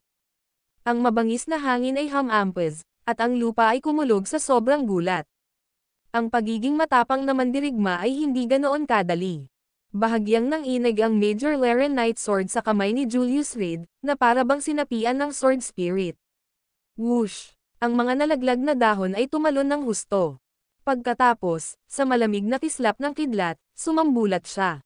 Klang! Isang espada, nahulog. Ang mga nakakalat na dahon ay dahan-daang naanod pababa sa lupa. Tumigil ang hangin. Si Julius Reed ay nagtulak pasulong gamit ang kanyang mahabang espada, naglalazlas ng galit na galit. Isang espada, 2 espada, 3 espada, hanggang sa euro, 7 espada. Whoosh! Si Hades ay pinalipad, ang kanyang mahabang sibat ay tumusok sa lupa. Sa mga mata niya, may halong pagkagulat. Ikaw, masyado kang mahina, sabi ni Julius Reed, iniunat ang isang daliri at marahang inalog ito. Mabuti, napakahusay. Pinaikit ni Hades ang kanyang mga mata, nagsimulang manginig ang kamay niyang nakahawak kay Ignatius. 10 years ago, nakaraos ka. Ngayon, makikita ko kung paano ka makatakas. Si Julius Reed, bitbit ang Major Larenite Sword, ay hakbang-hakbang na naglakad patungo sa Hades. Hindi ko, hayaan mo ito ng ganoon kadali. Si Hades, na ayaw tanggapin ang pagkatalo, ay tumingin sa kanyang pangunahing kaaway sa harap niya, at sa isang malakas na paglukso, siya ay nawala sa Philan Kensington. Naiwan lamang ang lupa, nabasag na hindi na makilala. Mr. Reed, pangungunahan ko ang mga tao sa pagtugis. Bumaba si Eli Hierro mula sa karwahe, inabot ang kanyang sandata sa kanyang baywang, at akmang hahabulin siya. Hindi na kailangan. Inilahad ni Julius Reed ang kamay para pigilan siya. Pero siya, hindi pa tapos magsalita si Eli Hierro. Tumulo ang sariwang dugo mula sa sulok ng bibig ni Julius Reed. Katahimikan. Nanlaki ang mga mata ni Eli Hierro nang mapagtanto niya kung bakit hindi niya magawang ituloy. Dadalhin kita sa ospital. Inalalayan niya si Julius Reed, sinusubukang ipasok siya sa karwahe. Wala yon. Marahang itinulak ni Julius Reed ang kanyang kamay at huminga ng malalim. Medyo gamaan ang pakiramdam. 10 taon. Sinong mag-aakala na sa loob ng 10 taon, malalampasan ni Ignatius ang kanyang dating pagkatao. Sa pagtingin sa sirang kalsada sa ilalim ng kanyang mga paa, ipinakita ni Julius Reed ang isang pahiwatig ng isang ngiti. Ang mundo ay naging mas kawili-wili. Kung gumaling siya, ikaw. Isang flash ng gulat ang bumalot sa mukha ni Eli Hierro. Kung mabubuhay siya, iyon mismo ay kapalaran. Nilingan ni Julius Reed ang kanyang ulo upang tingnan si Eli Hierro. Sa tingin mo ba ay may makakalaban sa akin ng isang draw? Kuwait, 5 kilometro sa labas ng Philon Kensington. Splat, lumuhad si Hades sa isang tuhod, nagluwa ng isang subo ng sariwang dugo. Si Ignatius ay malalim na nakabaon sa lupa sa ilalim ng kanyang mga paa. Inilabas niya ang kanyang telepono para tawagan si Axel Somerset, ayusin ang pamilya Leocadia upang gamutin ang aking mga pinsala. Bago pa siya makatapos, bumagsak si Hades sa lupa. At ang nakatayo pa ring si Ignatius, masyadong, ay nagpakita ng malalim na dent. Malalim, isang dent. Ang video na ito ay edited by Urban Storytelling. Kabanata 818, Supreme Elder, Medicine King Valley. Sa loob ng Dragon Ascension Hall. Lumuhad sa lupa ang haring gamot, tinitigan ang maputing buhok na matandang nasa harapan niya, may bahid ng luha ang mukha. Kung makikita ito ng mga tagalabas, tiyak na magugulat sila nang hindi makapagsalita. Ang marangal na hari ng medisina, talagang kailangang lumuhad sa harap ng isang tao. Ngunit sa tabi ng hari ng gamot, si Dustin Rose ay lumuhad sa lupa sa parehong paraan, tahimik at hindi nagsasalita. Ang daan ng medisina ng isang walang hanggan. Tumingin ang matanda sa walang laman na pader sa loob ng Dragon Ascension Hall at nagpakawala ng nakakapanghinayang tawa, iisipin na ito ay mawawasak sa ating mga kamay. Ito ay ang aking kawalan ng kakayahan. Pakiusap, Elder, harapin mo ito kung sa tingin mo ay nararapat. Ang ulo ng Medicine King ay mahigpit na nakadikit sa lupa, ang kanyang katawan ay nanginginig na hindi mapigilan. Sabi mo ang lason na ginamit ng taong ito ay tinatawag na absolute dust. Ang puting buhok ng matanda ay nagbigay sa kanya ng hitsura ng pagkakaroon ng aura ng isang celestial na nilalang. Isa siya sa 5 Supreme Elders of Medicine King Valley, Orville Ellsworth. Ang 5 Supreme Elders, bawat isa ay nagdadalubhasa sa isang malalim na kasanayan. Orville Ellsworth dalubhasa sa pagpatay.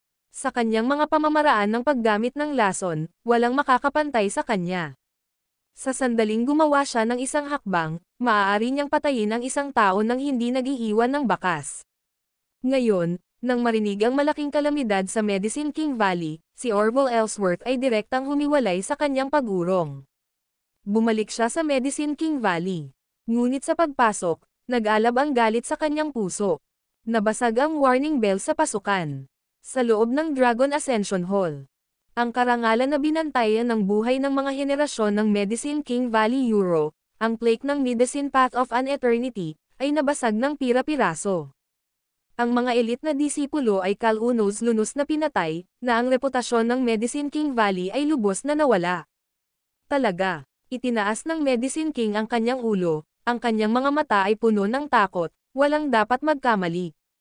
Ang mga sintomas na naranasan namin noong kami ay nalasan ay eksaktong kapareho ng mga naitala sa mga archive ng Medicine King Valley. Tanging, ang absolute dust, ay nawala sa daan-daang taon.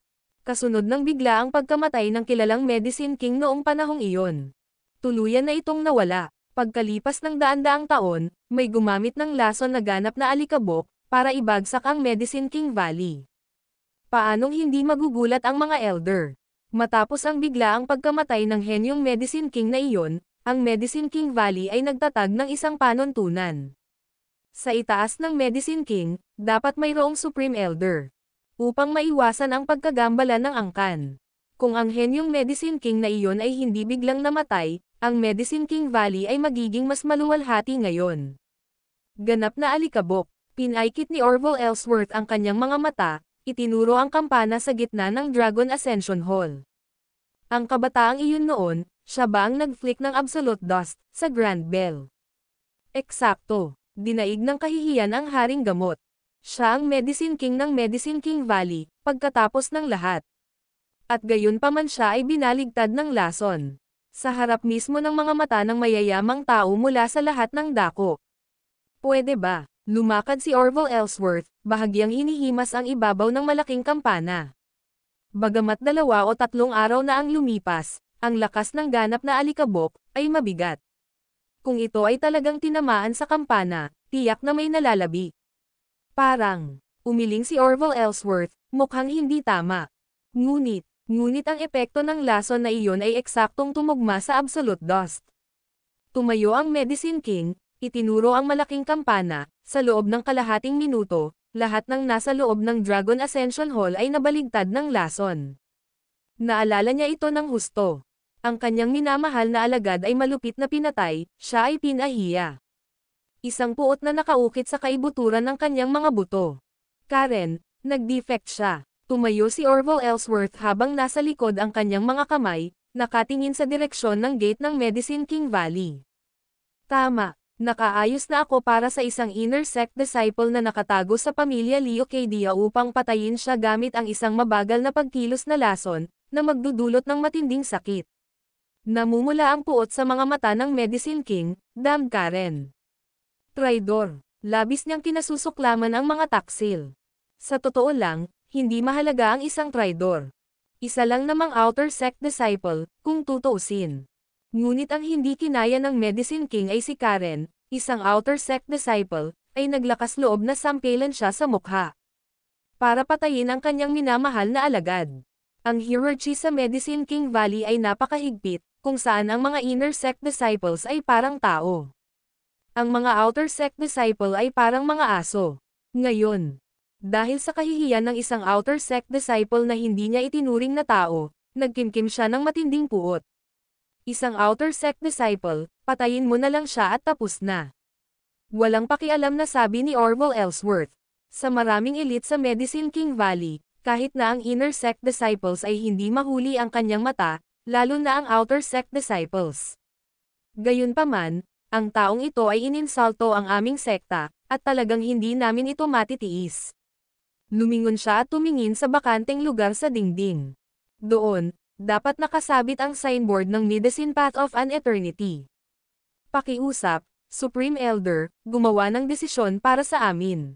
Namumula ang mga mata ni Dustin Rose habang umuungal. Isa itong awayan ng dugo. Hindi ito maaaring umalis ng walang paghihiganti. Darating muna ako sa Medicine King Valley, susunod ang Tio Atticus mo mamaya. Lumipat si Orville Ellsworth sa Thunder Peak Hall. Doon, ang mga tapyas ng mga nakaraang Medicine Kings ay itinago. Sa dingding nakasabit ang isang larawan. Inilalarawan ng isang binata na may malinaw na mga mata at magandang hitsura, ang kanyang ngiti ay puno ng kumpiyansa. Sigurado ka ba, siya iyon? Medyo kinilig si Orville Ellsworth sa loob. Kahit na ito ay isa lamang alingawngaw, ang posibilidad na ang reviver ng Medicine King Valley ay biglang namatay ay tiyak na hindi isang bagay na maaaring idulot ng isang ordinaryong tao. Hindi kaya, buhay pa talaga siya. Ngunit maraming siglo na ang lumipas, at ilang henerasyon ng Medicine Kings ang namatay mula noon. Ang binata, nagpapakita pa rin ng dati. Ito ay isang larawan. Kinuha ng Medicine King ang isang cellphone at ibinigay kay Orville Ellsworth. Talagang may kakaibang tao sa mundong ito. Nakita ang lalaki sa screen na kamukha ng taong nasa painting. Pinaikit ni Orville Ellsworth ang kanyang mga mata, naramdaman ang isang bagyo na namumuo sa kanyang puso. Maaari ba tayong makasigurado na ito ay iisang tao? Halos sigurado. Tumango ang Medicine King. Bagamat hindi mapaniwalaan ang sitwasyon. Nangyari talaga. Pagkabalik ni Atticus, pupunta tayong dalawa sa kabisera. Sinabi ni Orville Ellsworth na may mabigat na ekspresyon, habang tinitingnan ang larawan sa dingding, kung totoo nga, hindi dapat iwanang buhay ang taong ito. Ang mga natatanging lihim ng ating Medicine King Valley ay hindi kailanman dapat ibunyag. Kung hindi, paano ituturing ng mundo ang Medicine King Valley? Ang taong ito ba ay talagang nakakatakot? Baka sa mukha ng Medicine King ang pagkabigla. Bilang Supreme Elders, nag-iisa silang walang talo. Pareho silang gumaganap ng magkasama ay napakabihirang sa kasaysayan ng Medicine King Valley. Si Atticus Ellsworth ay kilala sa kanyang walang katulad na martial skills, walang kapares sa buong mundo. Si Orville Ellsworth ay isang dalubhasa sa medisina, ang kanyang mga welga ay pumapatay ng hindi nag-iiwan ng bakas. Karaniwan, ang mga bagay na hindi nila kayang ayusin ng mag-isa ay bihirang dinala na may kinalaman sa Supreme Elder. Pero ngayon, narinig ko na pinipino mo ang isang tableta na sinasabing nagpapahaba ng buhay ng isang tao. Naalala ni Orville Ellsworth ang bagay na ito. Minsan na itong napag-usapan ng Haring Gamot sa kanila, ngunit noong panahong iyon ay hindi niya gaanong pinansin. Para pahabain ang buhay ng isang tao. Marahil sa maikling panahon ito ay posible. 10 taon, o kahit 20 taon, ay simpleng pag-iisip. Lalo na kapag ang natural na lifespan ng isang tao ay halos pataas. Ngunit ngayon, ang hindi nagbabagong anyo ng binata ay nakapagbigay sa kanya ng isang matapang na ideya. Tama, isa sa mga sangkap ay dugo ng tao, ngunit ang dugo ay palaging ibinibigay ng Ghost Valley. Nang sinubukan naming palitan ito, nakita naming imposibleng magtagumpay. Totoong sinabi ng Medicine King. Ang taong nakikipagtulungan sa iyo, siya ba ay tinatawag na Lola Zaihua? Tanong ni Orville Ellsworth. Ang taong responsable sa pakikipag-ayos sa amin ay tinatawag na Devlin. N-on-0. O, Supreme Elder, bakit hindi kunin sila at pilitin ang formula? Isang malamig na kislap ang lumitaw sa mga mata ng Medicine King. Narinig mo na ba ang tungkol kay Brazen Beaumont? Sinuri ni Orville Ellsworth ang Medicine King. Ang Connor Beaumont ng Thunder Peak Hall. Kapag gumawa siya ng isang hakbang, ang mga kapangyarihan mula sa lahat ng panig ay kailangang magsanib kamay upang labanan. Sabi ng Medicine King na may pagtataka sa kanyang mga mata. Ang pangalang Brazen Beaumont ay kilala sa lahat. Ngunit ano ang kinalaman nito kay Lola Zaihua? Ang tunay na master ng Thunder Peak Hall ay si Lola Zaihua, sabi ni Orville Ellsworth na nakangisi. Ngayon, gusto mo pa bang pumatay at mangagaw ng mga kayamanan? Ito, natigilan ang Medicine King. Ngunit nakipag-ugnayan na ako sa Thunder Peak Hall, at handang kumilos si Brazen Beaumont. Mariing kinuyam ni Orville Ellsworth ang kanyang mga kamay, sa kondisyon na patunayan namin ni Atticus na ang binata ang taong mula sa painting. Kailan tayo kikilos? Sabik na tanong ng Medicine King. Sabihin sa inner sect disciple na nakatago sa loob ng Leocadia family na maghanda, darating kami ni Atticus sa kabisera sa lalong madaling panahon. Napatingin si Orville Ellsworth sa portrait na nasa harapan niya, nanliit ang kanyang mga mata sa mga hiwa. Alam ng lahat na ang henyong Medicine King ay biglang namatay. Ngunit hindi nila alam na bago siya mamatay, kinuha ng Haring Gamot ang pinakadakilang nilikha sa kanyang buhay euro. Isang tableta na maaaring magpamangha sa mundo. Samantala, sa loob ng ice cellar sa Boulevard Mountain, ang lamig sa katawan ng henyong Medicine King na iyon ay nagsisimula ng matuno. Ang video na ito ay edited by Urban Storytelling. Kabanata 819, Pagkilala ng mga kaaway, Markang Paywa. Sikat na ang araw. Nagbihis si Julius Reed at, kasunod ng address na ibinigay ni Beckett Carmichael, ay naglakbay upang hanapin si Santiago Carmichael. Ang matanda ay likas na matigas ang ulo, pagkaraan ng ilang oras na manatili sa pamilya Carmichael, nagmamadali siyang umalis. Habang papaalis siya, naglagay si Beckett Carmichael ng card sa kanyang kamay. Aling matandang mister, tumanggi din si Carmichael. Kahit na siya ay lubhang nangangailangan ng pera. Ayon kay Beckett Carmichael, pagkatapos bigyan ni Santiago Carmichael ang matandang babae ng tableta, ang kanyang kalusugan ay lubos na bumuti. Nang bumalik sila sa ospital para magpa-check up, kahit ang mga doktor ay tinawag itong isang himala. Ito ang ginawa ni Old Mister. Pakiramdam ni Carmichael ay mas bata ng sabay-sabay. Medyo gumaan din ang loob niya. Sa umaga, 2 balita ang nagpagulo sa kabisera. Sumabog si Fernando Lee sa cremation dahil sa malfunction ng equipment. Bagamat walang nasawi, ganap na nawasak ang labi ni Fernando Lee. Ang ilang abo ay ibinaon sa semento, ang iba ay nakakalat sa hangin. Talagang naging multo siyang gumagala. Si Jennifer Lopez ay pinatay ng kanyang dating asawa sa handa na piging sa kasal. Ang dalawa sa kanila ay namatay para sa pag-ibig na magkasama. Samantalang si Nathaniel Worm ay umalis na mag-isa, hindi alam ang kanyang kinaroroonan. Kinuha muli ni Justin Lopez ang kontrol, mabilis na pinagsama-sama ang mga ari-arian ni Jennifer Lopez at muling naging pinuno ng pamilya Lopez. At kumapit siya kay Beckett Carmichael, sumusunod sa utos ng Carmichael Group ng masunurin. Ngunit walang pakialam si Julius Reed. Kasi both affairs were orchestrated by him. Ang pumatay ng tao ay pagdurog ng kanilang puso. Minsan, mas masakit pa ang buhay kaysa patay. Sa tahimik na mga kalye sa umaga, Ang mga sasakyan ay dumaan ng 2 at 3. Dahil hindi pa alas 6, marami pa ring manggagawa ang nasa panaginip. Tanging ang mga maagang bumabangon na matatanda, puno ng sigla, humuhuni ng mga himig habang nagbibisikleta. Nakatingin ng lubusan sa kagaanan. Kasunod ng address na ibinigay ni Beckett Carmichael, dapat nang kumukuha si Santiago Carmichael ng mga bote sa pasukan sa Nine Dragons Entertainment City. Ang Nine Dragons Entertainment City ay pag-aari ng ama ni Harvey Martin, na sikat sa kabisera. Dahil nagsilbi ito sa high-end na entertainment, partikular na sikat ito sa mga mayayamang batang tagapagmana. Marami ang gumugol ng milyon-milyon sa isang gabi doon. Sa sandaling ito, 12 ng mga luxury car ang nakapark sa entrance ng Nine Dragons Entertainment City. Maliwanag, sila ay kabilang sa mga kabataang mataas na lipunan na nagdiwang magdamag. Si Santiago Carmichael ay sakay ng tricycle, kumukuha ng mga itinapong bote ng inumin sa pasukan. Dahil kay Harvey Martin, pinayagan siyang maglinis ng basura dito. Bilang kapalit, ibinigay ang mga lumang bote at lata kay Old Mr. Carmichael. Nagkakahalaga ito ng malaking kita bawat buwan. Ang mga tagapaglinis na dating inupahan ng halos 10,000 yuan ay hindi kayang pantayan si Old Mr. Nag-aayos si Carmichael. Sa kabilang kalsada, tahimik na nanonood si Julius Reed. Nagplano siyang maghintay hanggang sa si Old Mr.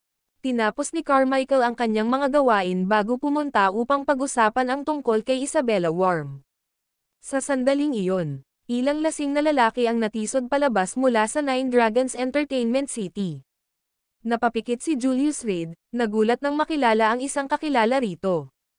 Young Master Leo Cadia, salamat sa iyong mabuting pakikitungo.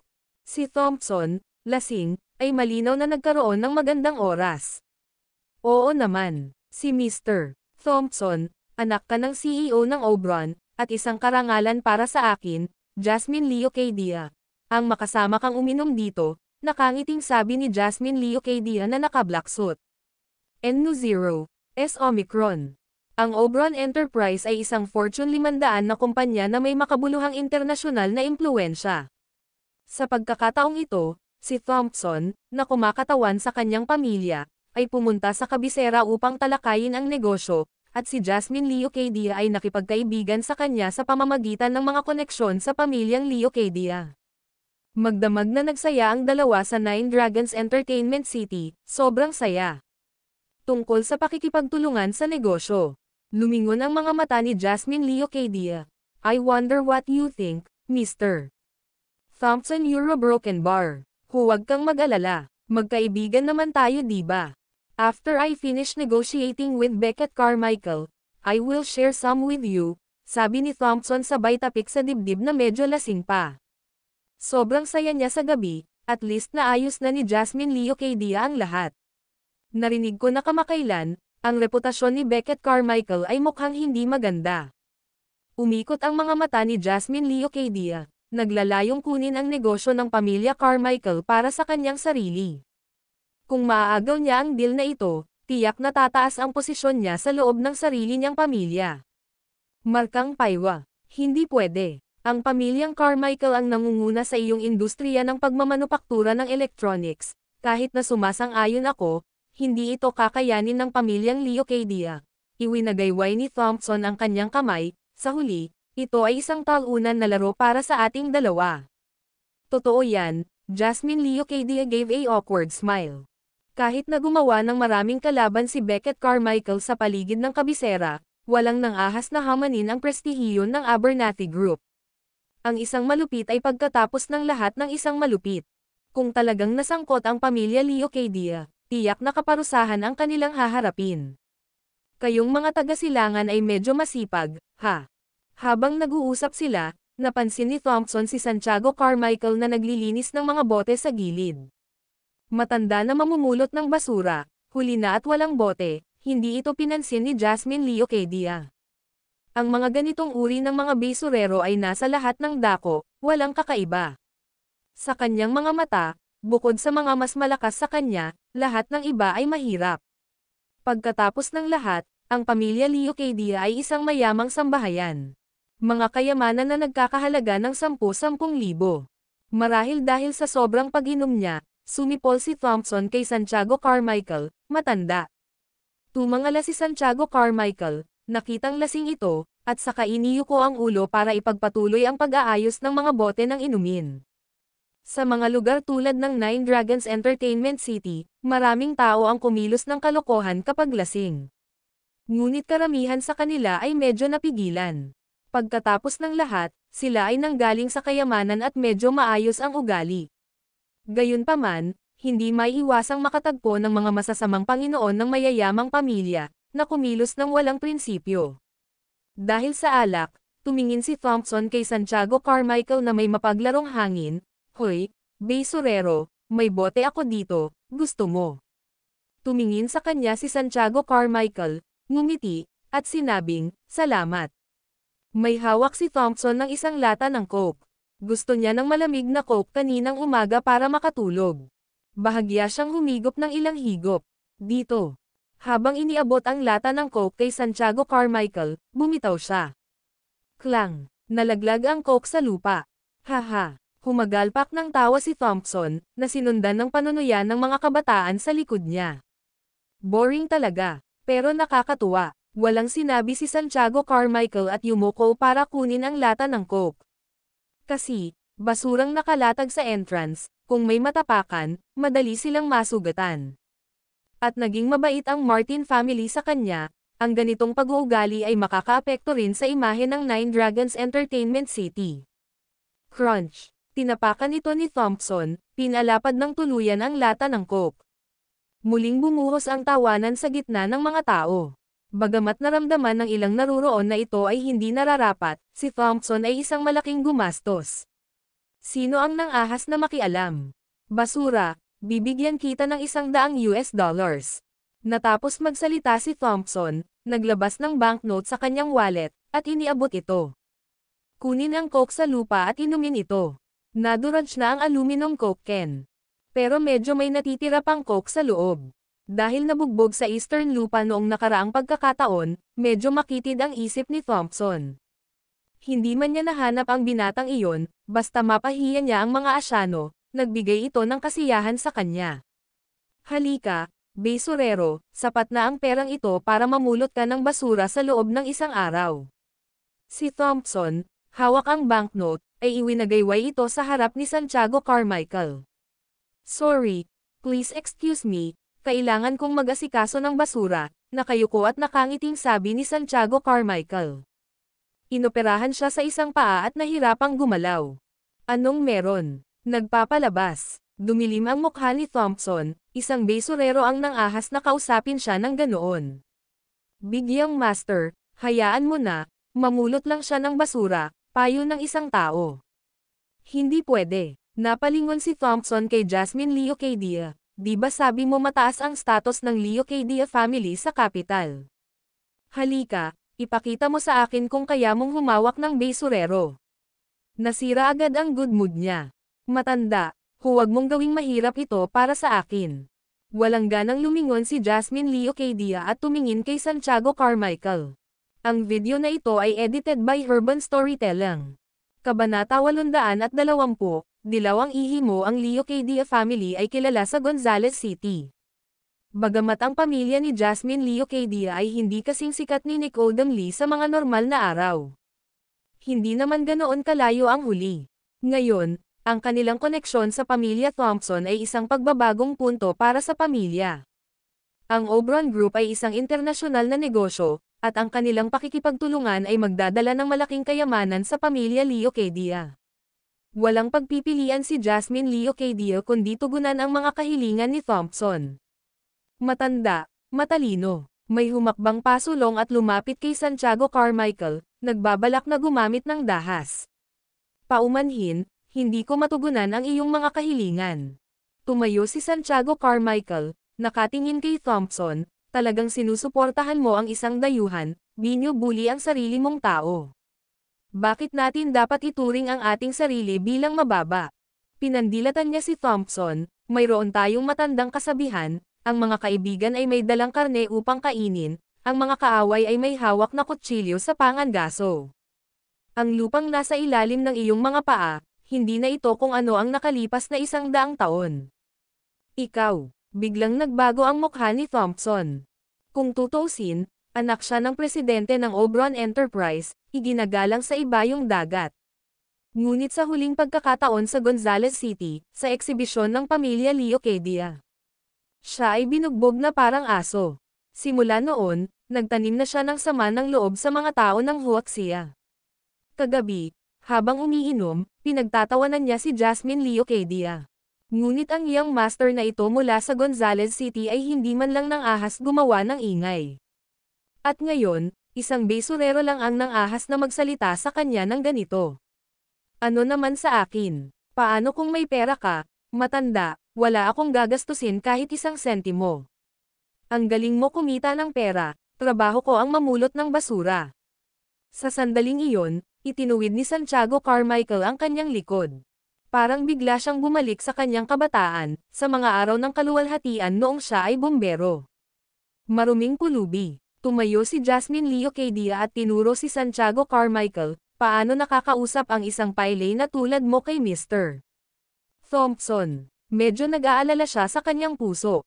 Kung talagang nabalisa si Thompson, maaaring masira ang sarili niyang negosyo. Normal lang akong nagsasalita. Malamig na tiningnan ni Santiago Carmichael ang binata sa kanyang harapan, nakaramdam ng kalungkutan sa loob. Ang mundo ay hangina, at ang mga puso ng mga tao ay hindi tulad ng mga lumang araw. Kung sasampalin ko ang matanda, baka kailangan kong magbayad ng malaking pera. Panipi, isang mapait na ngiti ang lumutang sa mukha ni Thompson. Ako na ang bahala para sa iyo. Tahimik na ungol ni Jasmine Leocadia. Sa kakayahan ng pamilya Leocadia, hindi magiging mahirap ang paghawak sa walang kabuluhang bagay na ito. Pagkatapos ay gagawin ko. Turuan mo siya ng leksyon.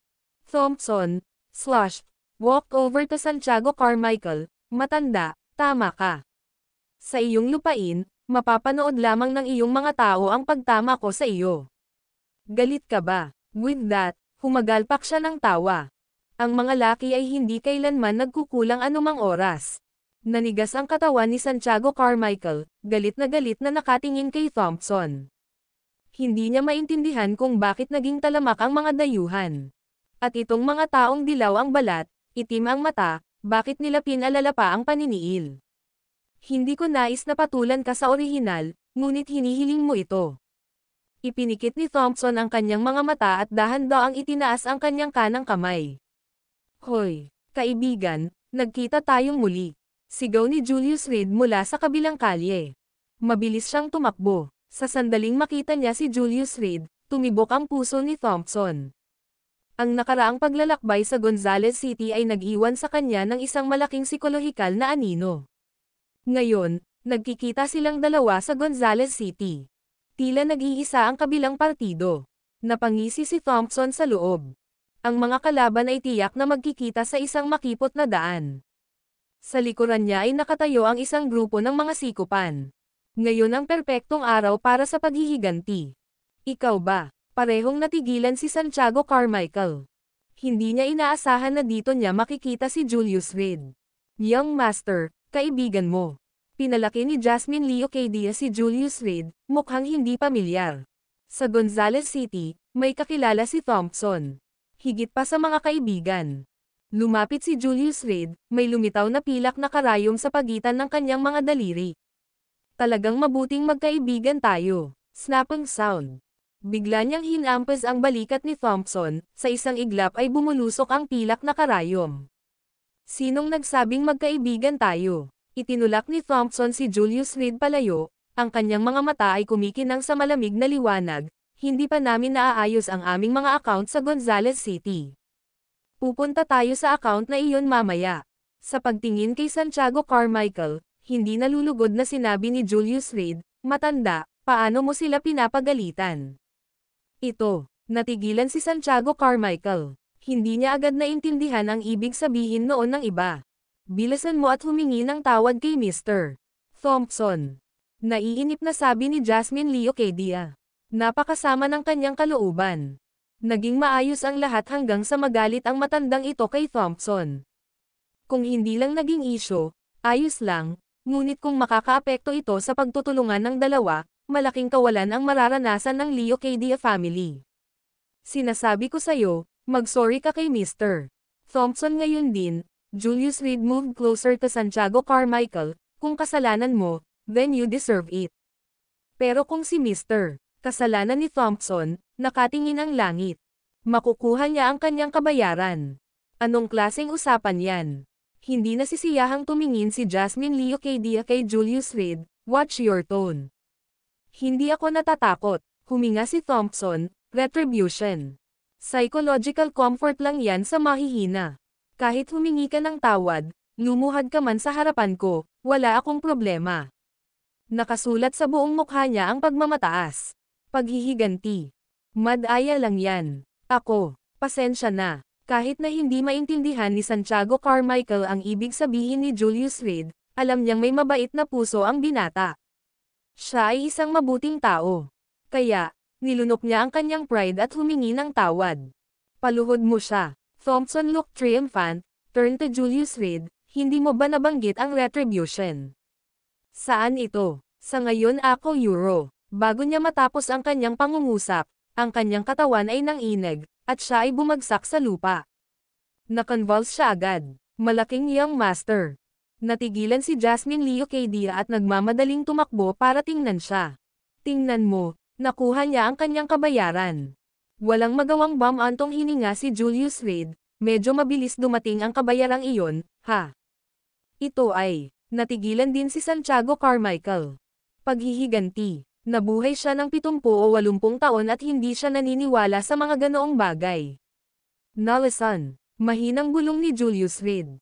Oh, biglang natauhan si Santiago Carmichael. Ang isang nagmula sa Medicine King Valley ay talagang hindi ordinaryong tao. Bilis, tumawag ka ng ambulansya. Nagpanik si Jasmine Leocadia. Ang kanyang mga kasamahan sa paligid ay galit na inilabas ang kanilang mga telepono, bawat isa ay mukhang namumutla sa takot. Ilang taon na akong nag-aral ng medisina, at si Mr. Malinaw na nagkakaroon ng kumbulsyon si Thompson. Lumapit si Julius Reed, dahan-daang idiniin ang philtrum ni Thompson. Tiyak na, ang mga kumbulsyon ay hamina ng husto. Pero bumubula pa rin ang bibig niya. Gumagana ito. Kuya, tingnan mo. Sinasabi nila na ang mga matinding hakbang ay ginagawa sa mga desperado na panahon, at ngayong nakikita ang kadalubhasaan ni Julius Reed, biglang kumapit si Jasmine Leocadia sa isang lifeline. Kung ang kanyang mga sintomas ay hindi bumuti sa loob ng 3 minuto, natatakot ako na si Mr. Baka mamatay bigla si Thompson. Sabi ni Julius Reed, na kumunat ang kanyang mga kilay. Ano ba? Anong gagawin natin? Agad namang nabalisa si Jasmine Leocadia. 3 minuto, at hindi makakarating ang ambulansya.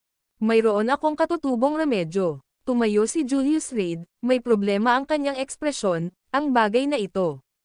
No, Omicron. Kung babuhusan ka ng ihi, baka maligtas talaga siya. Ito, mukhang problemado si Jasmine Leocadia. Ngunit sa sandaling iyon, si Thompson sa lupa ay nagsimulang magkumbulsyon muli. Mas masahol pa sa dati.